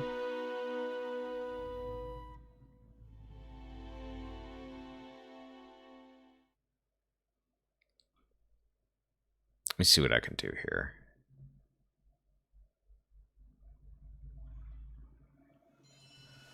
Alright. You the one causing Let's try this trouble. again. Yours? No? Oh wait, Smart I amico. don't know what I just hit. What do you want? Someone robbed Captain Redora. You got anything? Wait, you're shaking down some more. Wrong plate. Look, Select. Tell the shipwright to accept Cotta's deal before he suffers another setback. Why are you shaking him down? Zamar can keep Principe ships afloat. Cotta tires of seeing his family sailing derelict wrecks. Just give me... Oh, I see. Give me Captain Redora's money and I'll leave you alone. The coin is gone, amico. Ale for Cotta's friends and food for Cotta's wolf. My casita gets the rest. He pats Silesia's flank and smiles towards the rest of the gang. How about I stitch your hide in a sailcloth? Celetia, the throat. Coda releases his wolf and points it at you. The rest of his mates take up their arms. So you can't actually get the money back. Alright, well, oh, you're a priest. I got a barbarian right next to you. Let's just barbaric blow your ass right now.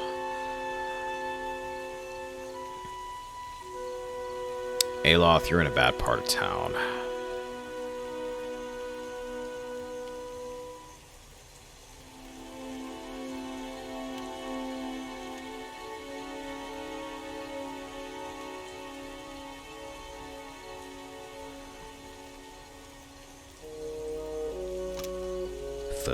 Let's do that.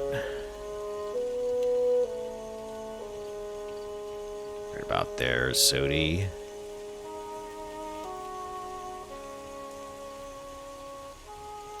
Vile Thorns.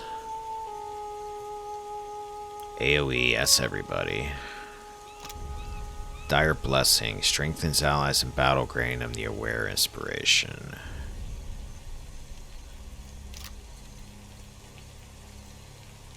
Spawn and blows.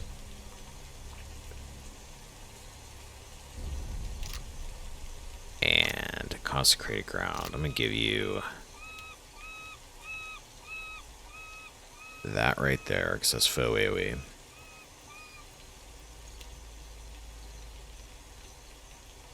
Let's charge up Liquid, because everybody's right by him, and a deer.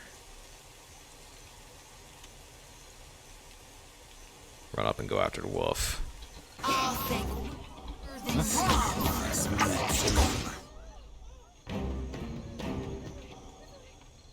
Alright, now.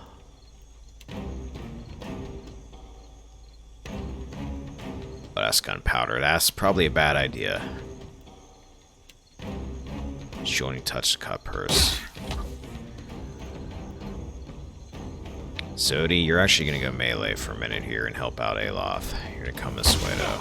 Or not. Okay, if you guys want to leave, then we'll back up.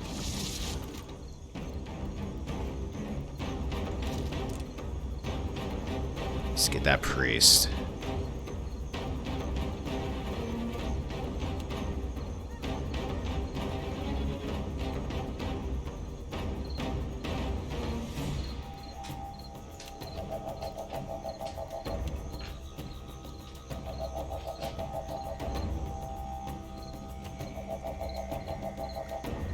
Yeah, right there.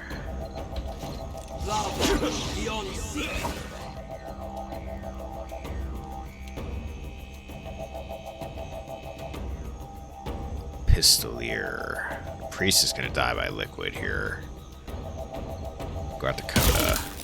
Oh, yeah, he's gonna die. Seraphim, where you at?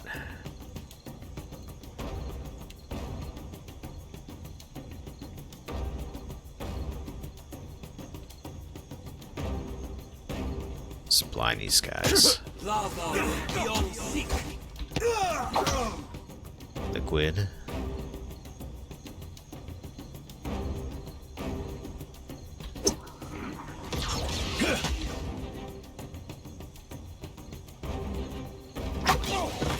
Oh, Coda's dead. I think the wolf's dead. Sorry, Adir, you had to kill the wolf.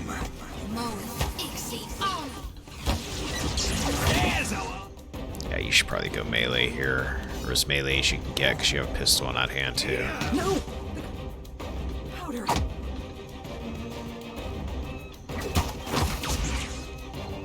That hardly seems fair.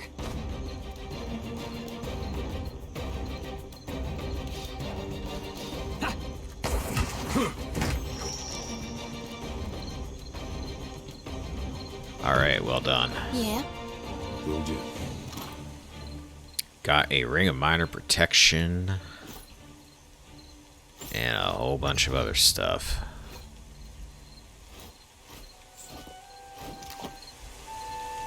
Yeah. Alright, before I forget, give you back your missile weapon. What for, Cap? Give you back your missile weapon. Oh? You have your missile weapon, okay. Oh? And loot you guys.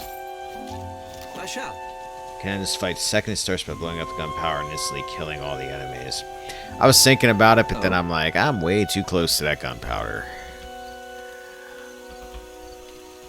I almost set it on fire. That would have been bad, with everybody standing right next to it. Shipwright, we need to get back here.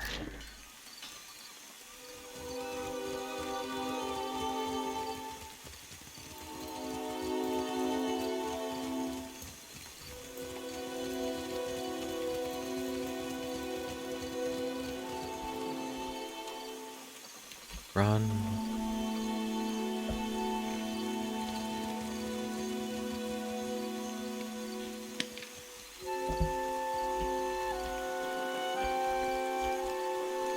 Alright, I have a better outcome for you now. Ahoy there. Any news worth telling? Principe won't be bothering you anymore. Best news I've heard since I arrived on this rock. Samar lowers his hands. They shake like they don't know where to go next. They go back to his beard, this time less frenzied. What of Captain Redora? Samar pulls the end of his mustache taut. Has she sobered up yet? Or do we need to shake her by her ankles? Okay, this is how this goes. She was robbed. Don't hold it against her. Robbed? Abidon's fist. Blinking, Samar glances past you and the swallows. Someone's feeling bold to prey on a captain in Queen's birth. Matters being what they are, Redora's commission is yours, if you can afford it. Samar smooths down his mustache and dislodges a small puff of sawdust. I might be interested in buying the commission. That'll be the Iron Thunderer. A cannon well deserved of her name. Samar beams with pride. Maybe she doesn't stand up to Rauatai standards, but she's got heart. For 1,000 pyres, she'll crack a hull, scour a sail, or splinter a deck like an imp with something to prove. Actually, multiple Iron Thunderers, so this is probably a good deal then.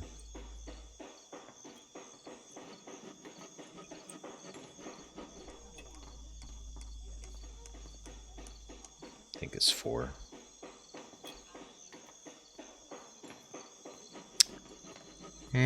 I'll take it. You will? I mean, you will. He snatches your hand and shakes it with 2 quick pumps. Your vessel will spit fire like a worm with a belly full of fire kelp. He snaps his fingers at one of his tenants and points at your ship. You've gained 4 Iron Thunderers. Yeah, I'm just putting your stash. You're right, 4.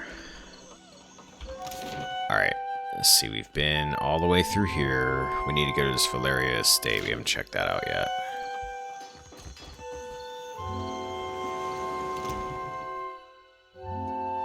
Iron Thunderer.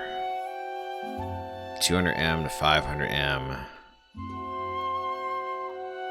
Reload time 4 turns. Damage 6 to 9, 6 to 9.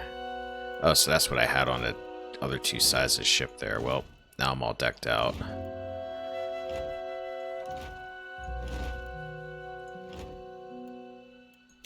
In case it comes to a point where I need them for some reason. Walk past it to the stairs over here.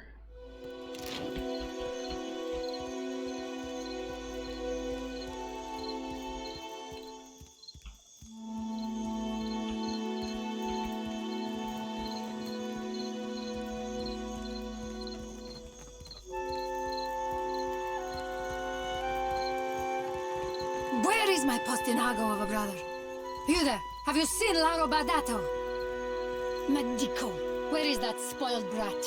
Woman in fine clothes clutches a ledger in both hands. She searches the faces of passers-by, settling on yours with an uncertain frown. What seems to be a problem? Laro is past due for a company meeting.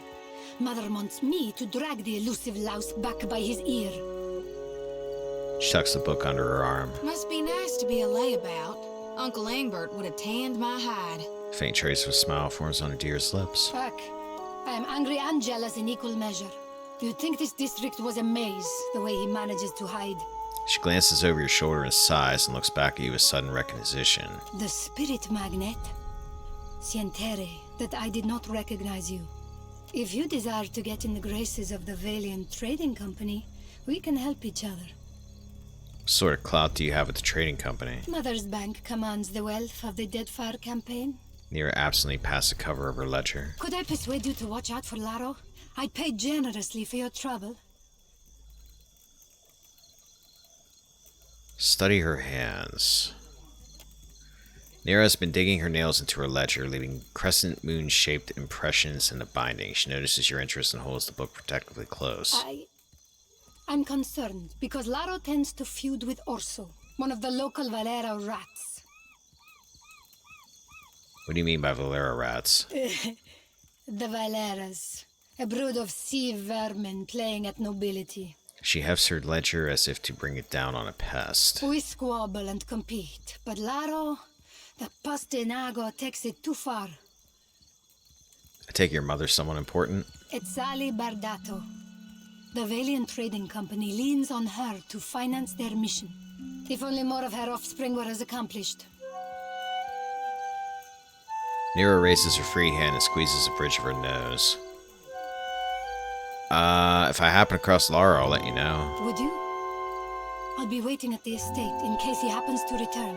Nira thumbs over her shoulder. Laro and his miscreant friends carouse at the tavern, the falls above the Adra Mill, and the southwestern bridge. If you see him, tell Laro to get his good-for-nothing ass back home. Well, we do have this thing with chasing a rogue god to the ends of Aora, but I guess if it's on the way. Yeah, because we never get sidetracked, Adir. Never happens. We always just do the main quest.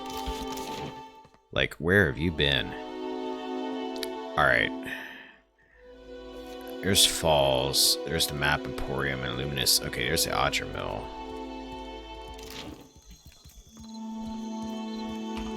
Well, let's look over here while we're over here.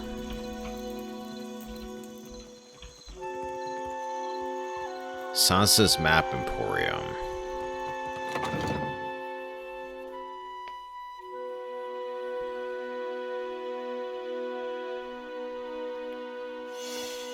Trap detected.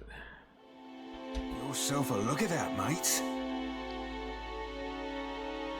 My fingers be fat and furry, but they're ever so nimble. Stealing. I better not touch it. These maps of the Deadfire archipelago are incomplete, pocked with gaps denoting unexplored regions.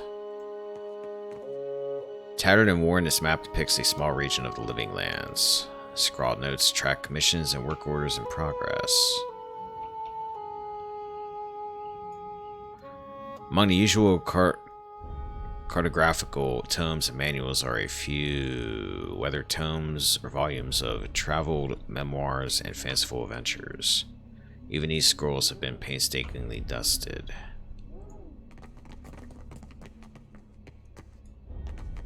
You look like you're an animal. Oh, hello.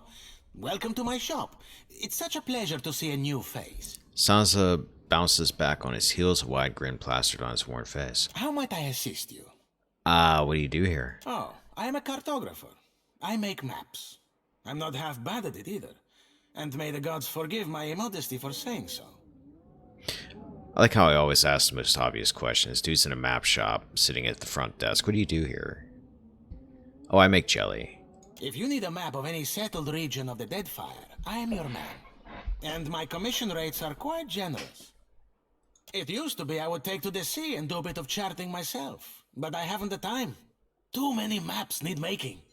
A shame, too. There's a whole swath of the Deadfire I've yet to see. I'm quite keen to write a book, in fact. Oh, but I won't trouble you about that. Excuse my nattering on, won't you? Do you sleep here? Sometimes. He touches a hand to his forehead and blushes scarlet from his neck to the tips of his ears. Married to the work, you know? I just get so engrossed in my maps. And next I know, it's morning. Sharing a bed with a few maps is a good sight better than sharing with Caleb, I'll tell you that. He always hogs the blankets. Rubs the back of his neck. Nice dog. Do you think so? He is a magnificent beast, isn't he? Sans' face splits into a broad grin bright enough to light the room. Adir gives a nod and a wink. You should see the 800 dogs I have right now. He's been a bit low lately. Between you and me, I think he's heartsick for the sea. You said you're writing a book? I'm putting together an explorer's account of the Deadfire. Or at least the part of it Queen Onekaza's tribe has laid claim to. My book will be the first of its kind. The Explorers Club will go mad for it. Or, well, that was the idea. It's a fiercely dangerous enterprise, in point of fact, and nobody will agree to chart the islands for me. You'd think ship captains would be a bold-hearted bunch. I offered fair recompense. Senza folds his arms, sighing. I'm not exactly the most powerful fighter, or I do it all myself. Still, wouldn't it be wonderful? An explorer's guide to the Deadfire. I've got a bold heart and a ship. Need a hand? Do you mean it? This is... wow! I can't thank you enough. It's a lot of ground, I mean water to cover, and some of these islands are in very dangerous waters. Despite his words, the gleeful expressions on Sans' face has not faded. Don't worry, I planned it all out. We'll get your feet wet first. With a little experience under your belt, I'm sure you'll get a taste for it. Nothing will stop us. I mean, you. The idea is to explore all the islands that haven't been charted yet, or even named. That falls to you, amigo. You can't tell me you've never wanted to name your own island. Liquid Island. That makes it sound like it's flooded, but Liquid Island. I thought we could start with the waters around the company outpost at Port Mage. There are 2 islands in the region, and nobody's taken much notice of them yet. Once you're back, I'll start filling in my map and adding your findings to the book. Oh, this will be wonderful. There's a lot of islands. That's good. More islands equals more content. Plus, I like the exploration aspect of this game. Like, I love the idea of just sailing around and seeing what I could find.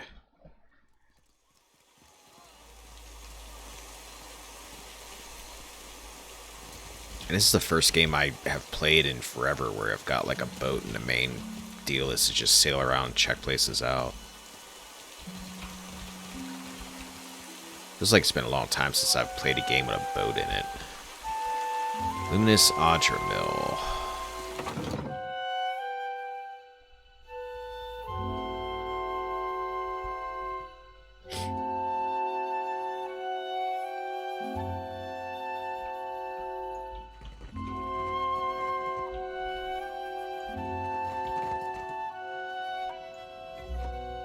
Mind your steps. Saw some moving pieces in here. Cortina's voice finds you before she does, her barks of laughter and cheerful directives resounding throughout the mill. She flits from worker to worker, offering critique and approval. When she finally spots you, a shadow of apprehension passes over her face. She eyes it with a toothy grin. If you are here about the taxes, tell the queen... Oh, you are not the tax collector. She narrows her eyes, her hand twitching at the hilt of her blade. What business brings you to my mill? What do you do here? Cortina looks about the room with exaggerated wonder, her green eyes wide. She laughs a little to herself and runs a finger across the arm of the chair beside her. She holds a finger up for your inspection. It's caked in shimmering blue dust. We mill luminous, of course. Hope you guys are wearing masks, because that's probably not good to be breathing that stuff in. Take big chunks, break into smaller chunks, crush into dust-sized chunks. Per complancanet, it is really not so complicated. She gives you a condescending little pat on the arm. Why, it's like a deal. I have to ask everybody what they do in their place of business. Okay. Cortina leans in close, one prodigiously furry eyebrow raised. You go around asking just anyone in Queen's Birth personal questions, maybe you end up dead in a ditch. Have caution, eh? See, and I thought you were real nice before you started opening your mouth. Lucky for you, I am a woman of honor. She gives you a sunny smile and claps her hands together. I direct luminous milling for the Valian Trading Company. It's a nice job, eh? And I'm quite good at it. You want to know more? Buy me a drink first, per guono. Cortina claps you on the shoulder, a playful smile on her lips. I need refined luminous Audra. Ha! I need a large country estate and several handsome women to fan me with palm fronds.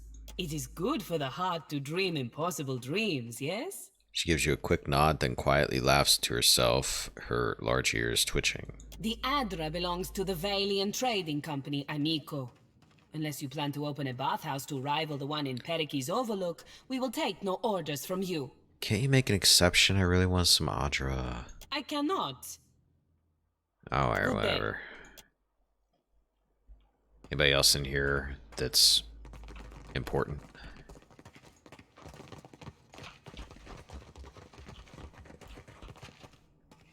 Steel, steel, steel, steel, steel.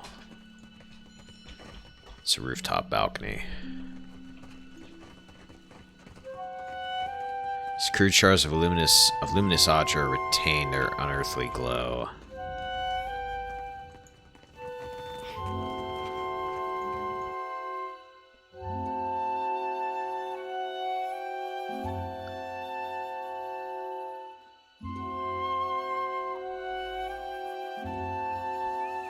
Ooh.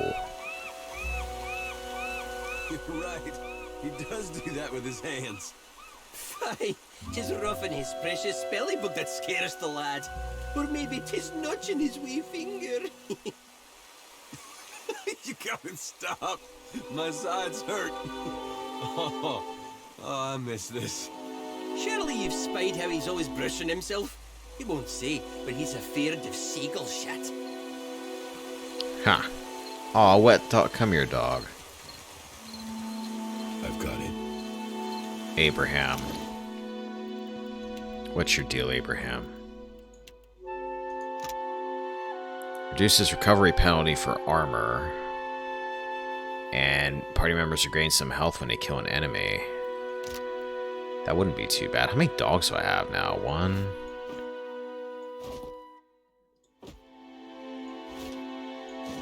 I guess I can't reorganize my stuff. 1, 2, 3. I got a cat. I've got Peter. I got 2 cats. I got my cosmic pig. Where's my dragon that I got? Tell me I didn't not take that dragon.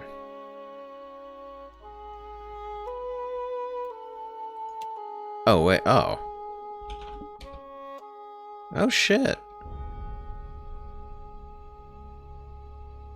It's in my inventory. Did I equip that one? Oh, okay. So that inventory, I see.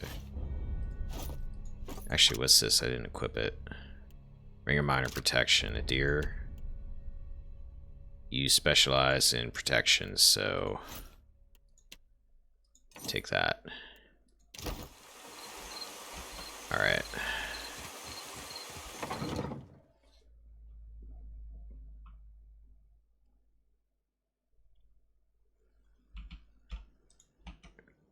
Nope, nothing going on here, it looks like, at the moment.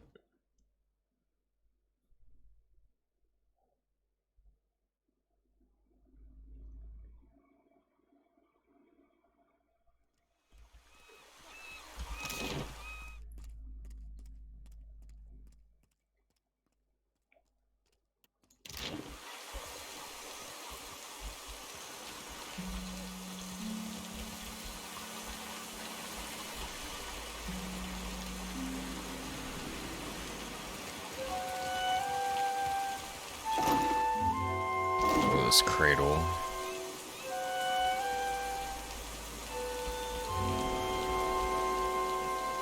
Guessing there's nothing on this bridge other than a way out. Alright. This guy that we're looking for.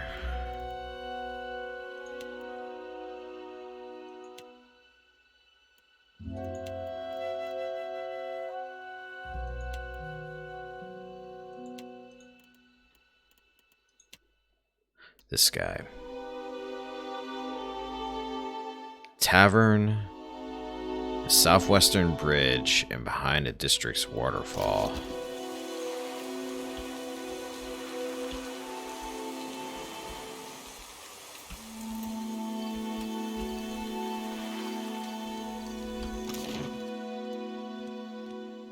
Well, we're closest to the tavern.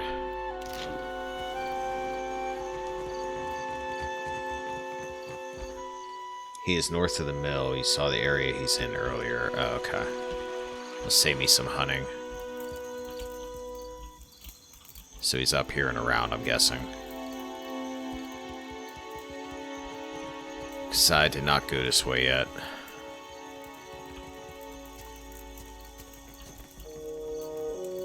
That's where the lady must live at. Have you heard about the commotion at the palace? Is anything Of up here? course. Something about Luminous Adra. A giant made of Luminous Adra. All I know is that they're all at each other's throats up there.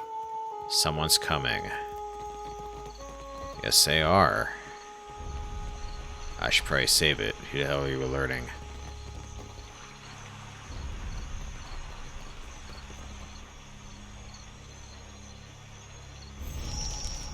Against a backdrop of jeering use, a young woman raises her arms with an air of practiced drama. Before her, two men stand across from each other, mirroring scowls. You both attest that you have made all possible efforts to come to a peaceful... The woman trails off as you approach, and you find yourself a sudden target of the crowd's attention. Who is this Nasenale? How many cousins do you have or so? Lara chuckles. Orso glares at Lara and bites back whatever insult he had at the ready. We have business. What do you want? I'm gonna make this guy look like such a baby. I'm here to fetch Lara. Nero's looking for him. A few chuckles arise from the bystanders, and Lara's face flushes with embarrassment. The family keeps you on a tight leash, Laro. Will getting impaled on a Valera blade prove something to them? Psst. What's your words of? You want the Juana to know we're dueling? My bad so to the tribals. We should be free to settle matters on valiant terms. Orso glances in your direction with annoyance. Small wonder the old empire collapsed in civil strife if this is the valiant way. He sneers. And how do your colonies fare at the end? Orso narrows his eyes at Aloth. Lara, what say you? We are civil enough to kill each other without making an incident out of it. You don't have to do this, you know. If you want a civilized resolution, you're talking to the wrong folk. Aloth hums approvingly. This street thug called my family a warren of corrupt inbreds. That is But is messy. there a dung heap in all the world that does not have a little Valera cousin scratching through it? Lara opens his arms wide and smiles to the milling crowd. That wolf he calls mother would have us live out our days polishing Bardato silver. Orso spits to the ground between them.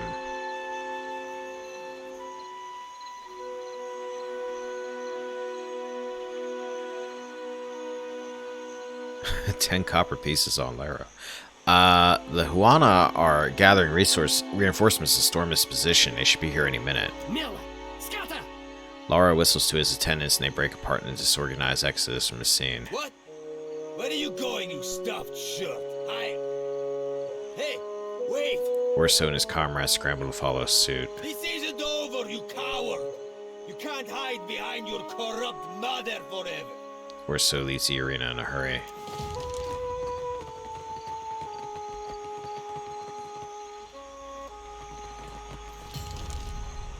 That was easy enough.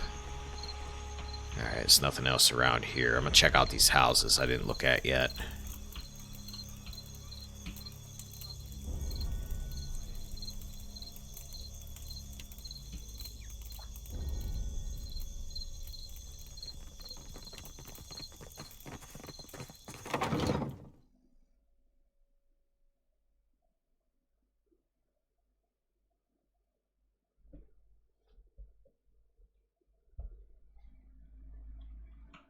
Welcome to the Bardato estate. You can find Izali in her study.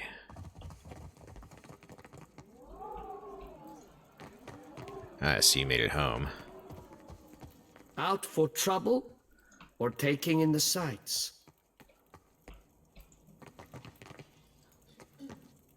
Please don't touch any of the decorations. This instrument appears to enjoy frequent use. It is impeccably tuned. Laro has returned to the estate intact. Perfetto. Nero loosens her grip on her ledger. Too much Bardato blood has been spilled in the name of Vengiata. I get the feeling that there's still some unfinished business. Ak, nothing has been solved, only delayed. Here, for your discretion. She passes you a pouch of coins and adds a short mark to her ledger before snapping it shut. 800 copper, okay. You have not met Mother, have you? Don't think I have. Nero thumbs her chin, leaving a spot of ink behind. I'm certain she'll have work for someone invested in the family. Work means money, I'm there. Out for trouble or taking in the sights? Sour portraits seem to observe your movements up and down the corridor. Ah, they're haunted.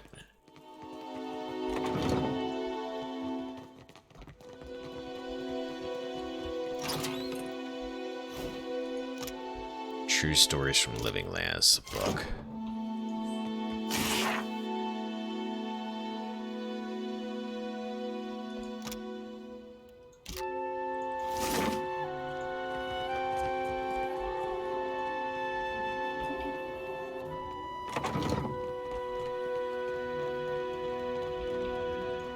I'm just gonna hide in here for a minute.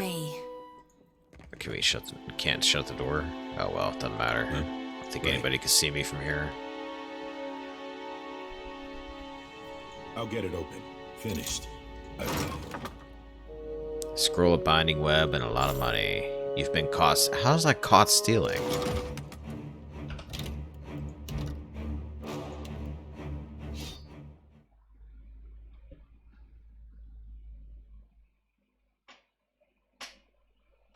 Drat. Oh, I can't shut that door, okay. There's no one in here. My fingers be fat and furry. Easy breezy.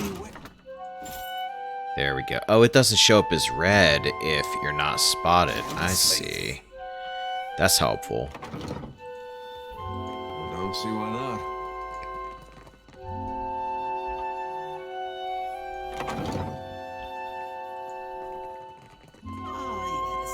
The newcomer. I thought you might visit. Well, you're in a house and I haven't explored it yet, so yeah. Lady Izali Bardato. Custom dictates, I say, at your service. But I have not the time for such lies. She regards you with a cool expression, but stands with a fighter's poise. You saw my son dueling with the Valera boy. At least he survives to learn from his mistakes. Hey Skids, how's it going?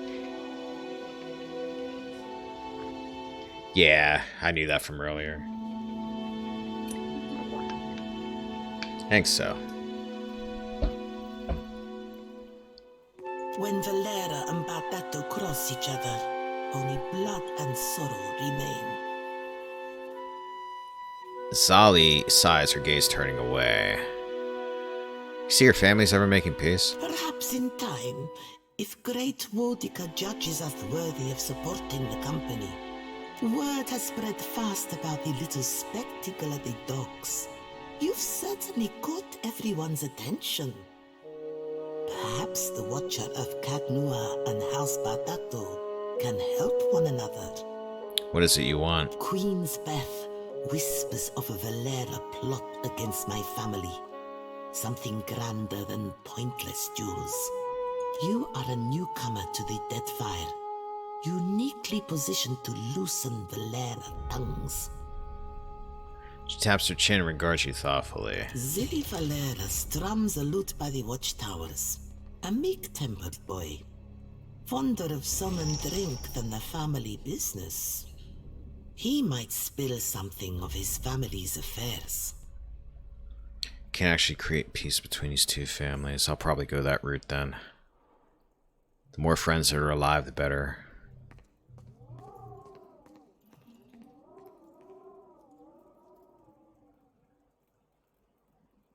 What if there is no plot against the Bardatos? Then I will sleep better at night. Zali shrugs, her brow furrowed. My hopes do not hinge on being proven right at every turn.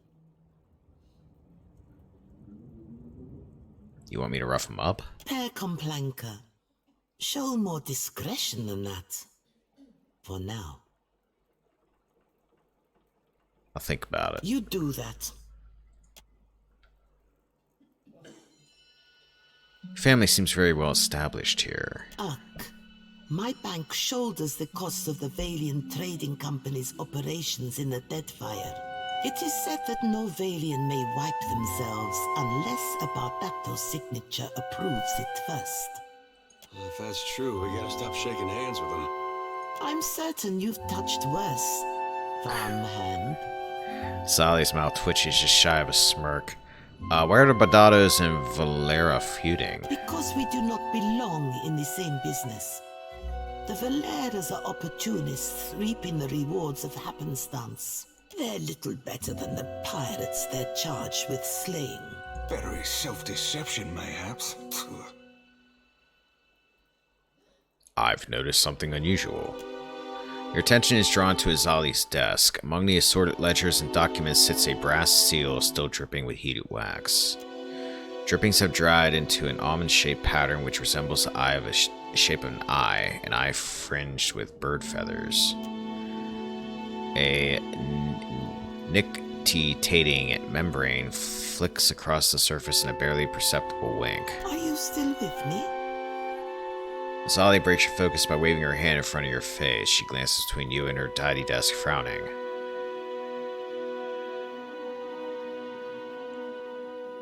Your desk, the eye. She glances back at her desk again, this time with impatience. I'd venture that you're working too hard. Yeah, you're probably right. Farewell. Odd. Ah, darn it, I keep hitting the damn console.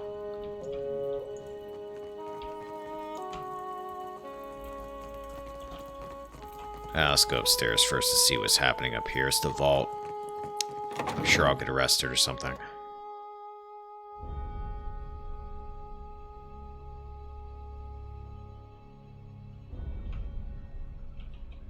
Hi, you mind if I stroll right in here? Guard captain takes his time moving to the barred door, his armor creaking with every step. He praises you with a lazy swoop of the eyes, while his fingers curl casually about the hilt of his blade. You have an appointment to see the vault, sir? Sorry, I think I took a wrong turn. So you did. You will find better welcome upstairs. Captain makes a hurting motion with his arms as he shepherds you towards the stairs. Yeah, probably not a good idea to go down there and start slaying people, as I'm wont to do in these games.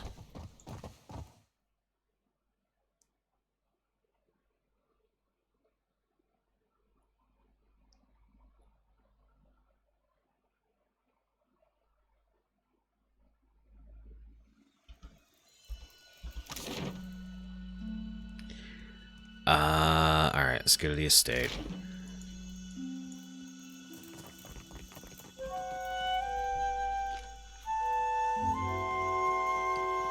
I can get most of this district knocked off before I stop for today.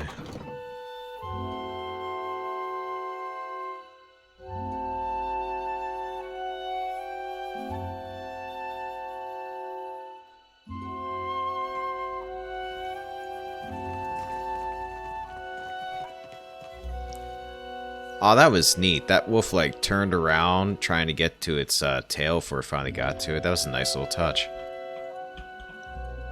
Everything's well animated. The Light of Dawn, a Ritsera morality play, Part 1, Charity and Generosity. Put that in a stash.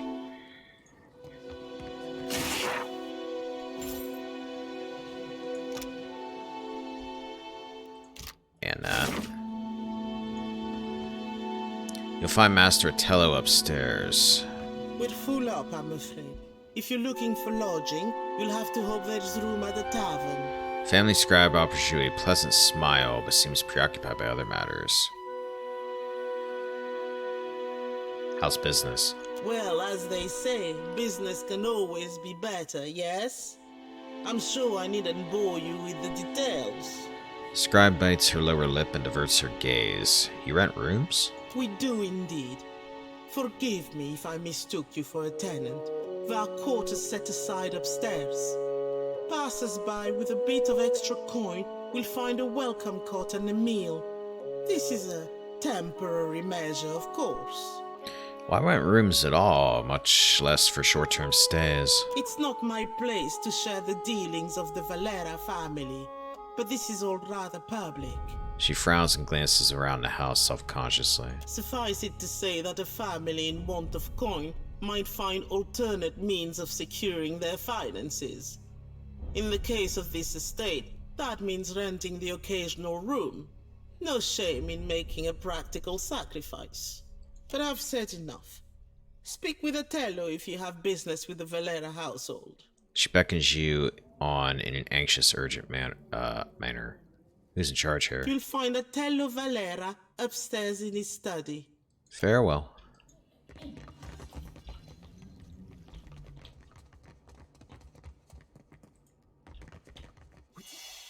Every soul in Eora has come to Nekataka. You're looking prettier than when you left, or so. Merla, cut it out. You gonna make a habit of turning up? Oh, it's you again. On it.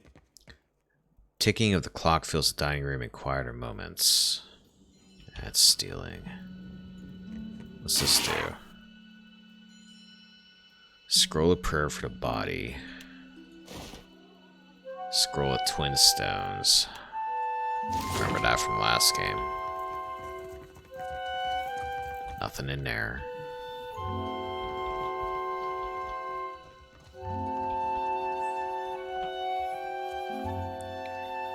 Skilled frame is flaking.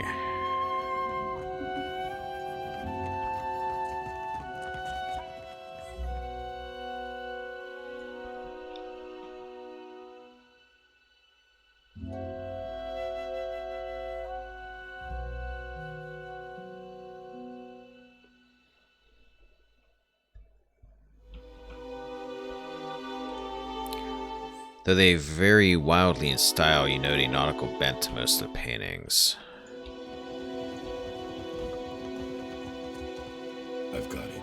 This pots appear to have been made locally. Take that. Take some alcohol.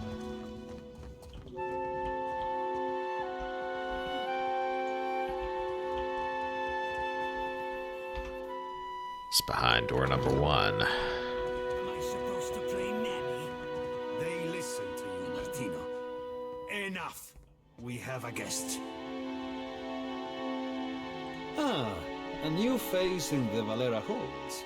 Tello Valera's face is lined and weary, but his coat is tidily buttoned, his posture faultless. Valera, I'm pretty sure I caught a member of your family dueling with a Bardado. He nods solemnly. You will forgive me if I'm distracted. Trouble and scandal plague my household. You kept Laro and Orso from the beyond. We could use such a mediator. Martino has need of muscle and brains outside of the Valera house. Tello frowns towards his son. Tell me about the job. Let me take point on this one, father. Martino pats Otello on the back and turns to you with a more severe business-like expression. Some royal Deadfire crews have lately taken to pirate hunting. One such crew has been boasting of their victories near the Wild Mare, singing their Rauatai songs and making our clients anxious. Hunting Principe dogs is our business. With all these problems with the Bardatos, now is not the time for competition from the Brass Citadel. It would be better if they took their business elsewhere. When Tello isn't looking, Martino draws his thumb across his throat. You could always start shooting the shit out of one another and leave good Deadfire folk be. Just a suggestion.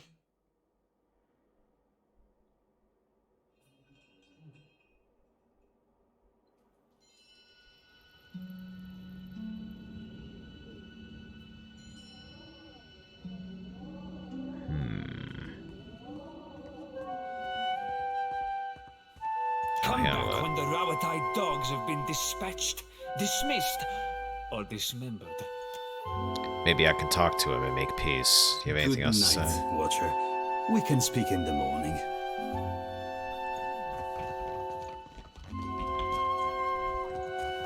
Just talking to the dad is enough, so...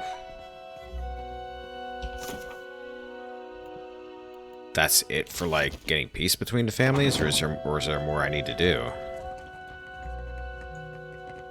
You should see this. Vanity seems seldom used apart from the wash bin. A fine layer of dust has settled on the surrounding tins and jars. Fingers be fat and furry. Close that. Keeping quiet. My fingers be fat and easy breezy. Take that, take that, take that. Fine battle axe.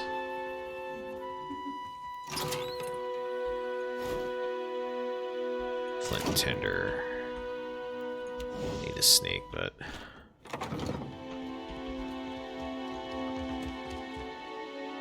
If you got business, Tello's usually in his study. Trouble sleeping? You're the guy I just talked to. Me, I sleep like an infant. Well, aren't you special? I'm glad somebody does.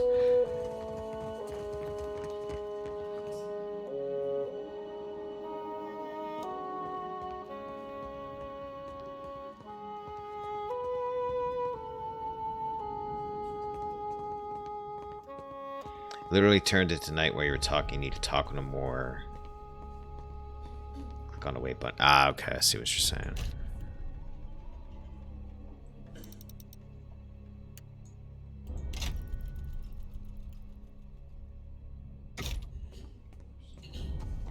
Adu, what brings you to the Hole of the Valeres?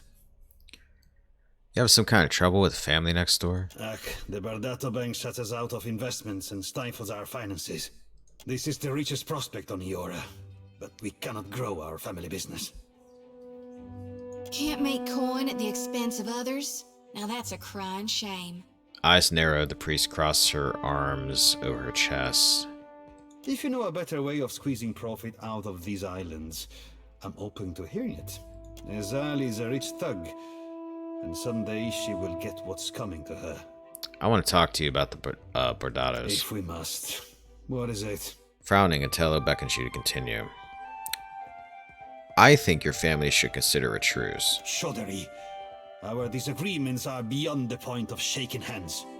This is not your feud. If anything, I question your interest.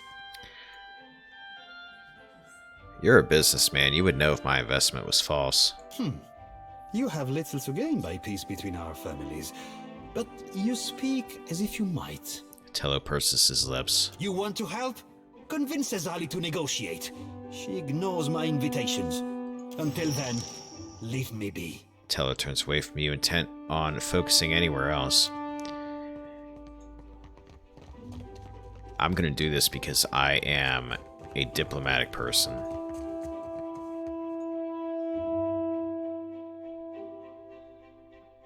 I am a smooth talker, and I always get people to do what I want them to do in these games.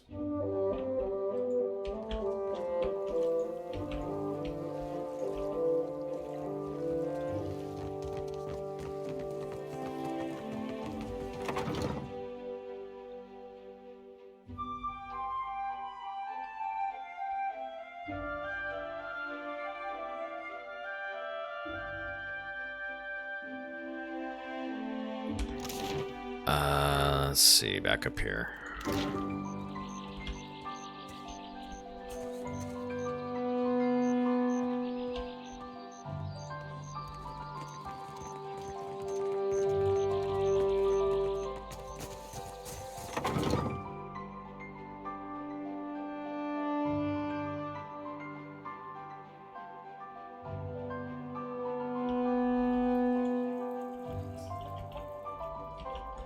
You're in here.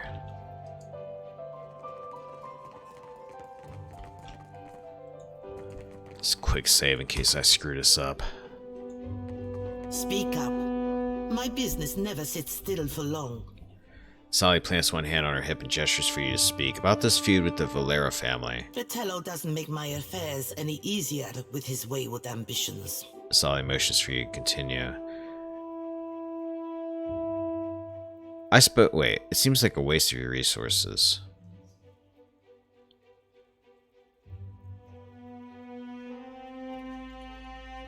No, wait, I spoke to Otello Valera. He's ready to negotiate if you're willing to meet at his estate. His brood threatens open bloodshed in the streets, and he thinks...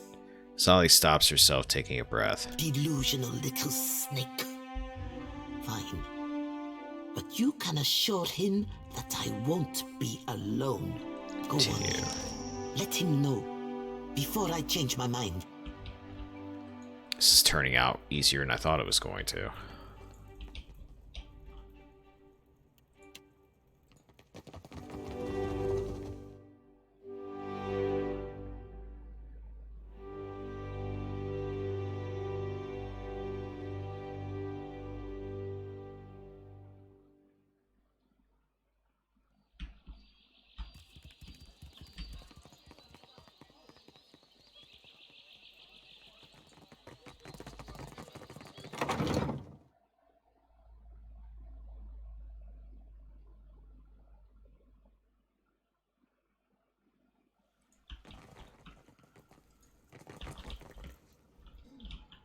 Back upstairs, because the guy can't make this easy and be downstairs.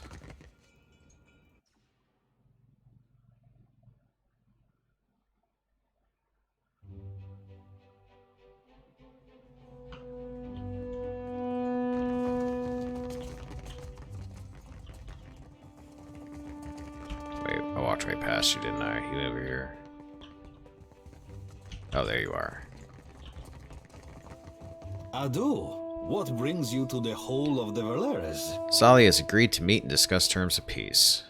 You really managed to convince that stubborn Pugra to show up. Pugra, that's how you pronounce that. I'm waiting 2 games to figure out how to pronounce that. Pugra. I'll make sure the estate is prepared to receive her, then. Let's begin the negotiations. I will send a messenger to fetch Azali. Whether she is still receptive to the idea of a truce is ultimately up to her.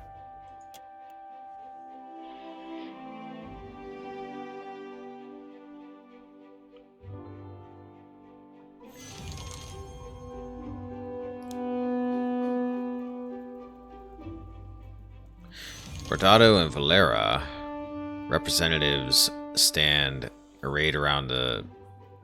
I failed those quests. I guess there's ones that I can't do because I'm doing this now. Bordado and Valera representatives stand arrayed around the dining table wearing expressions of anxiety and resentment. Temperature of the room suggests no more amenity than when the discussion began. If we could open by defining each of your grievances and demands. Before you can finish your sentence, Otello cuts you off with a hard wave of his hand. You run your bank like a crime syndicate. Some of us struggle to tell the difference. Otello points an accusing finger across the table. We can take it up with the director anytime you feel like explaining why your children are intimidating my merchants.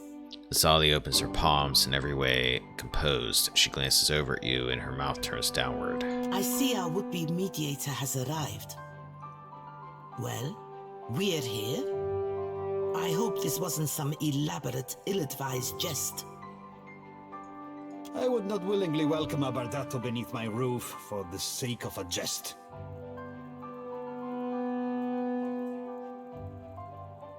Unless one of you is going to pay me a fortune to kill the other, we might as well negotiate. Please, let's try not to sabotage this from the outset. As long as the Valera remembers his place, we shouldn't have any problems. My place is in the dueling ring. Care to let the gods decide, Lady Bardato? Martino licks his lips and fingers the pommel of his rapier. Quiet, Martino. Watcher, now would be the time to lay out your reasoning. With an open palm, he gestures for you to continue.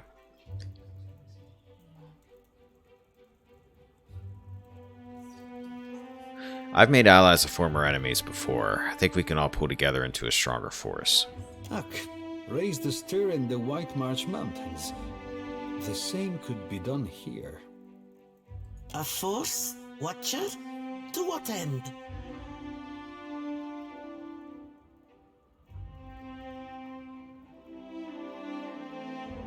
I want to help the Huana in this city. I'd like the company to be an earnest ally.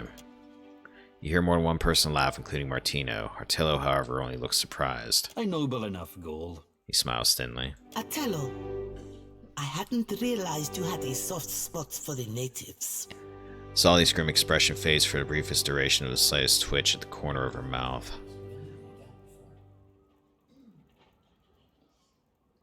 Atello, you let your children lash out at the Bardados. What's your goal? My goal? To wring out a little respect from this feud before we go under. The company will bleed us dry. We give our lives, our loved ones' lives, and they don't lift a finger to help us. The Bardatos turn their backs. Why shouldn't I teach my children to walk with their heads high? Zali frowns, looking at him skeptically.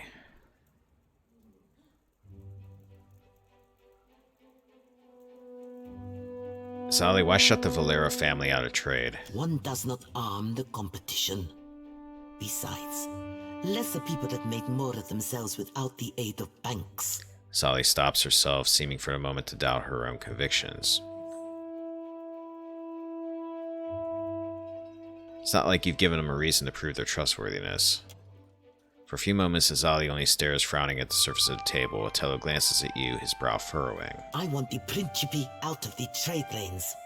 What? Half of this month's shipments are missing. I'll give you coin and crew for 5 ships to earn back my investment. She opens her palms and awaits his response. 6 ships. With 6 I will drive the Principe from these waters like rats from a fire. Tello straightens his spine and nods with confidence. Even money says the Principe already be shaking in their timbers at the raw thought of your 6 fish-staking ships. He snorts. You think yourself the first to underestimate us, little one? Tello chuckles to himself. 6 ships. I believe we just made a deal, Valera. Then it's settled? Tello sounds bewildered by his own words. So it seems. For the time being. Zali shrugs. Time will tell if this arrangement is a favorable one. My hosts, you'll excuse me if I return home. She inclines her head, favoring you with a bemused look on her way out. Look at that, I've brokered peace.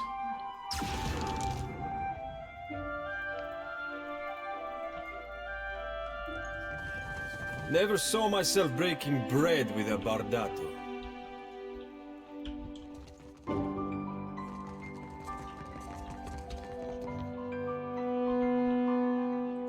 Alright, so that's done. Yay.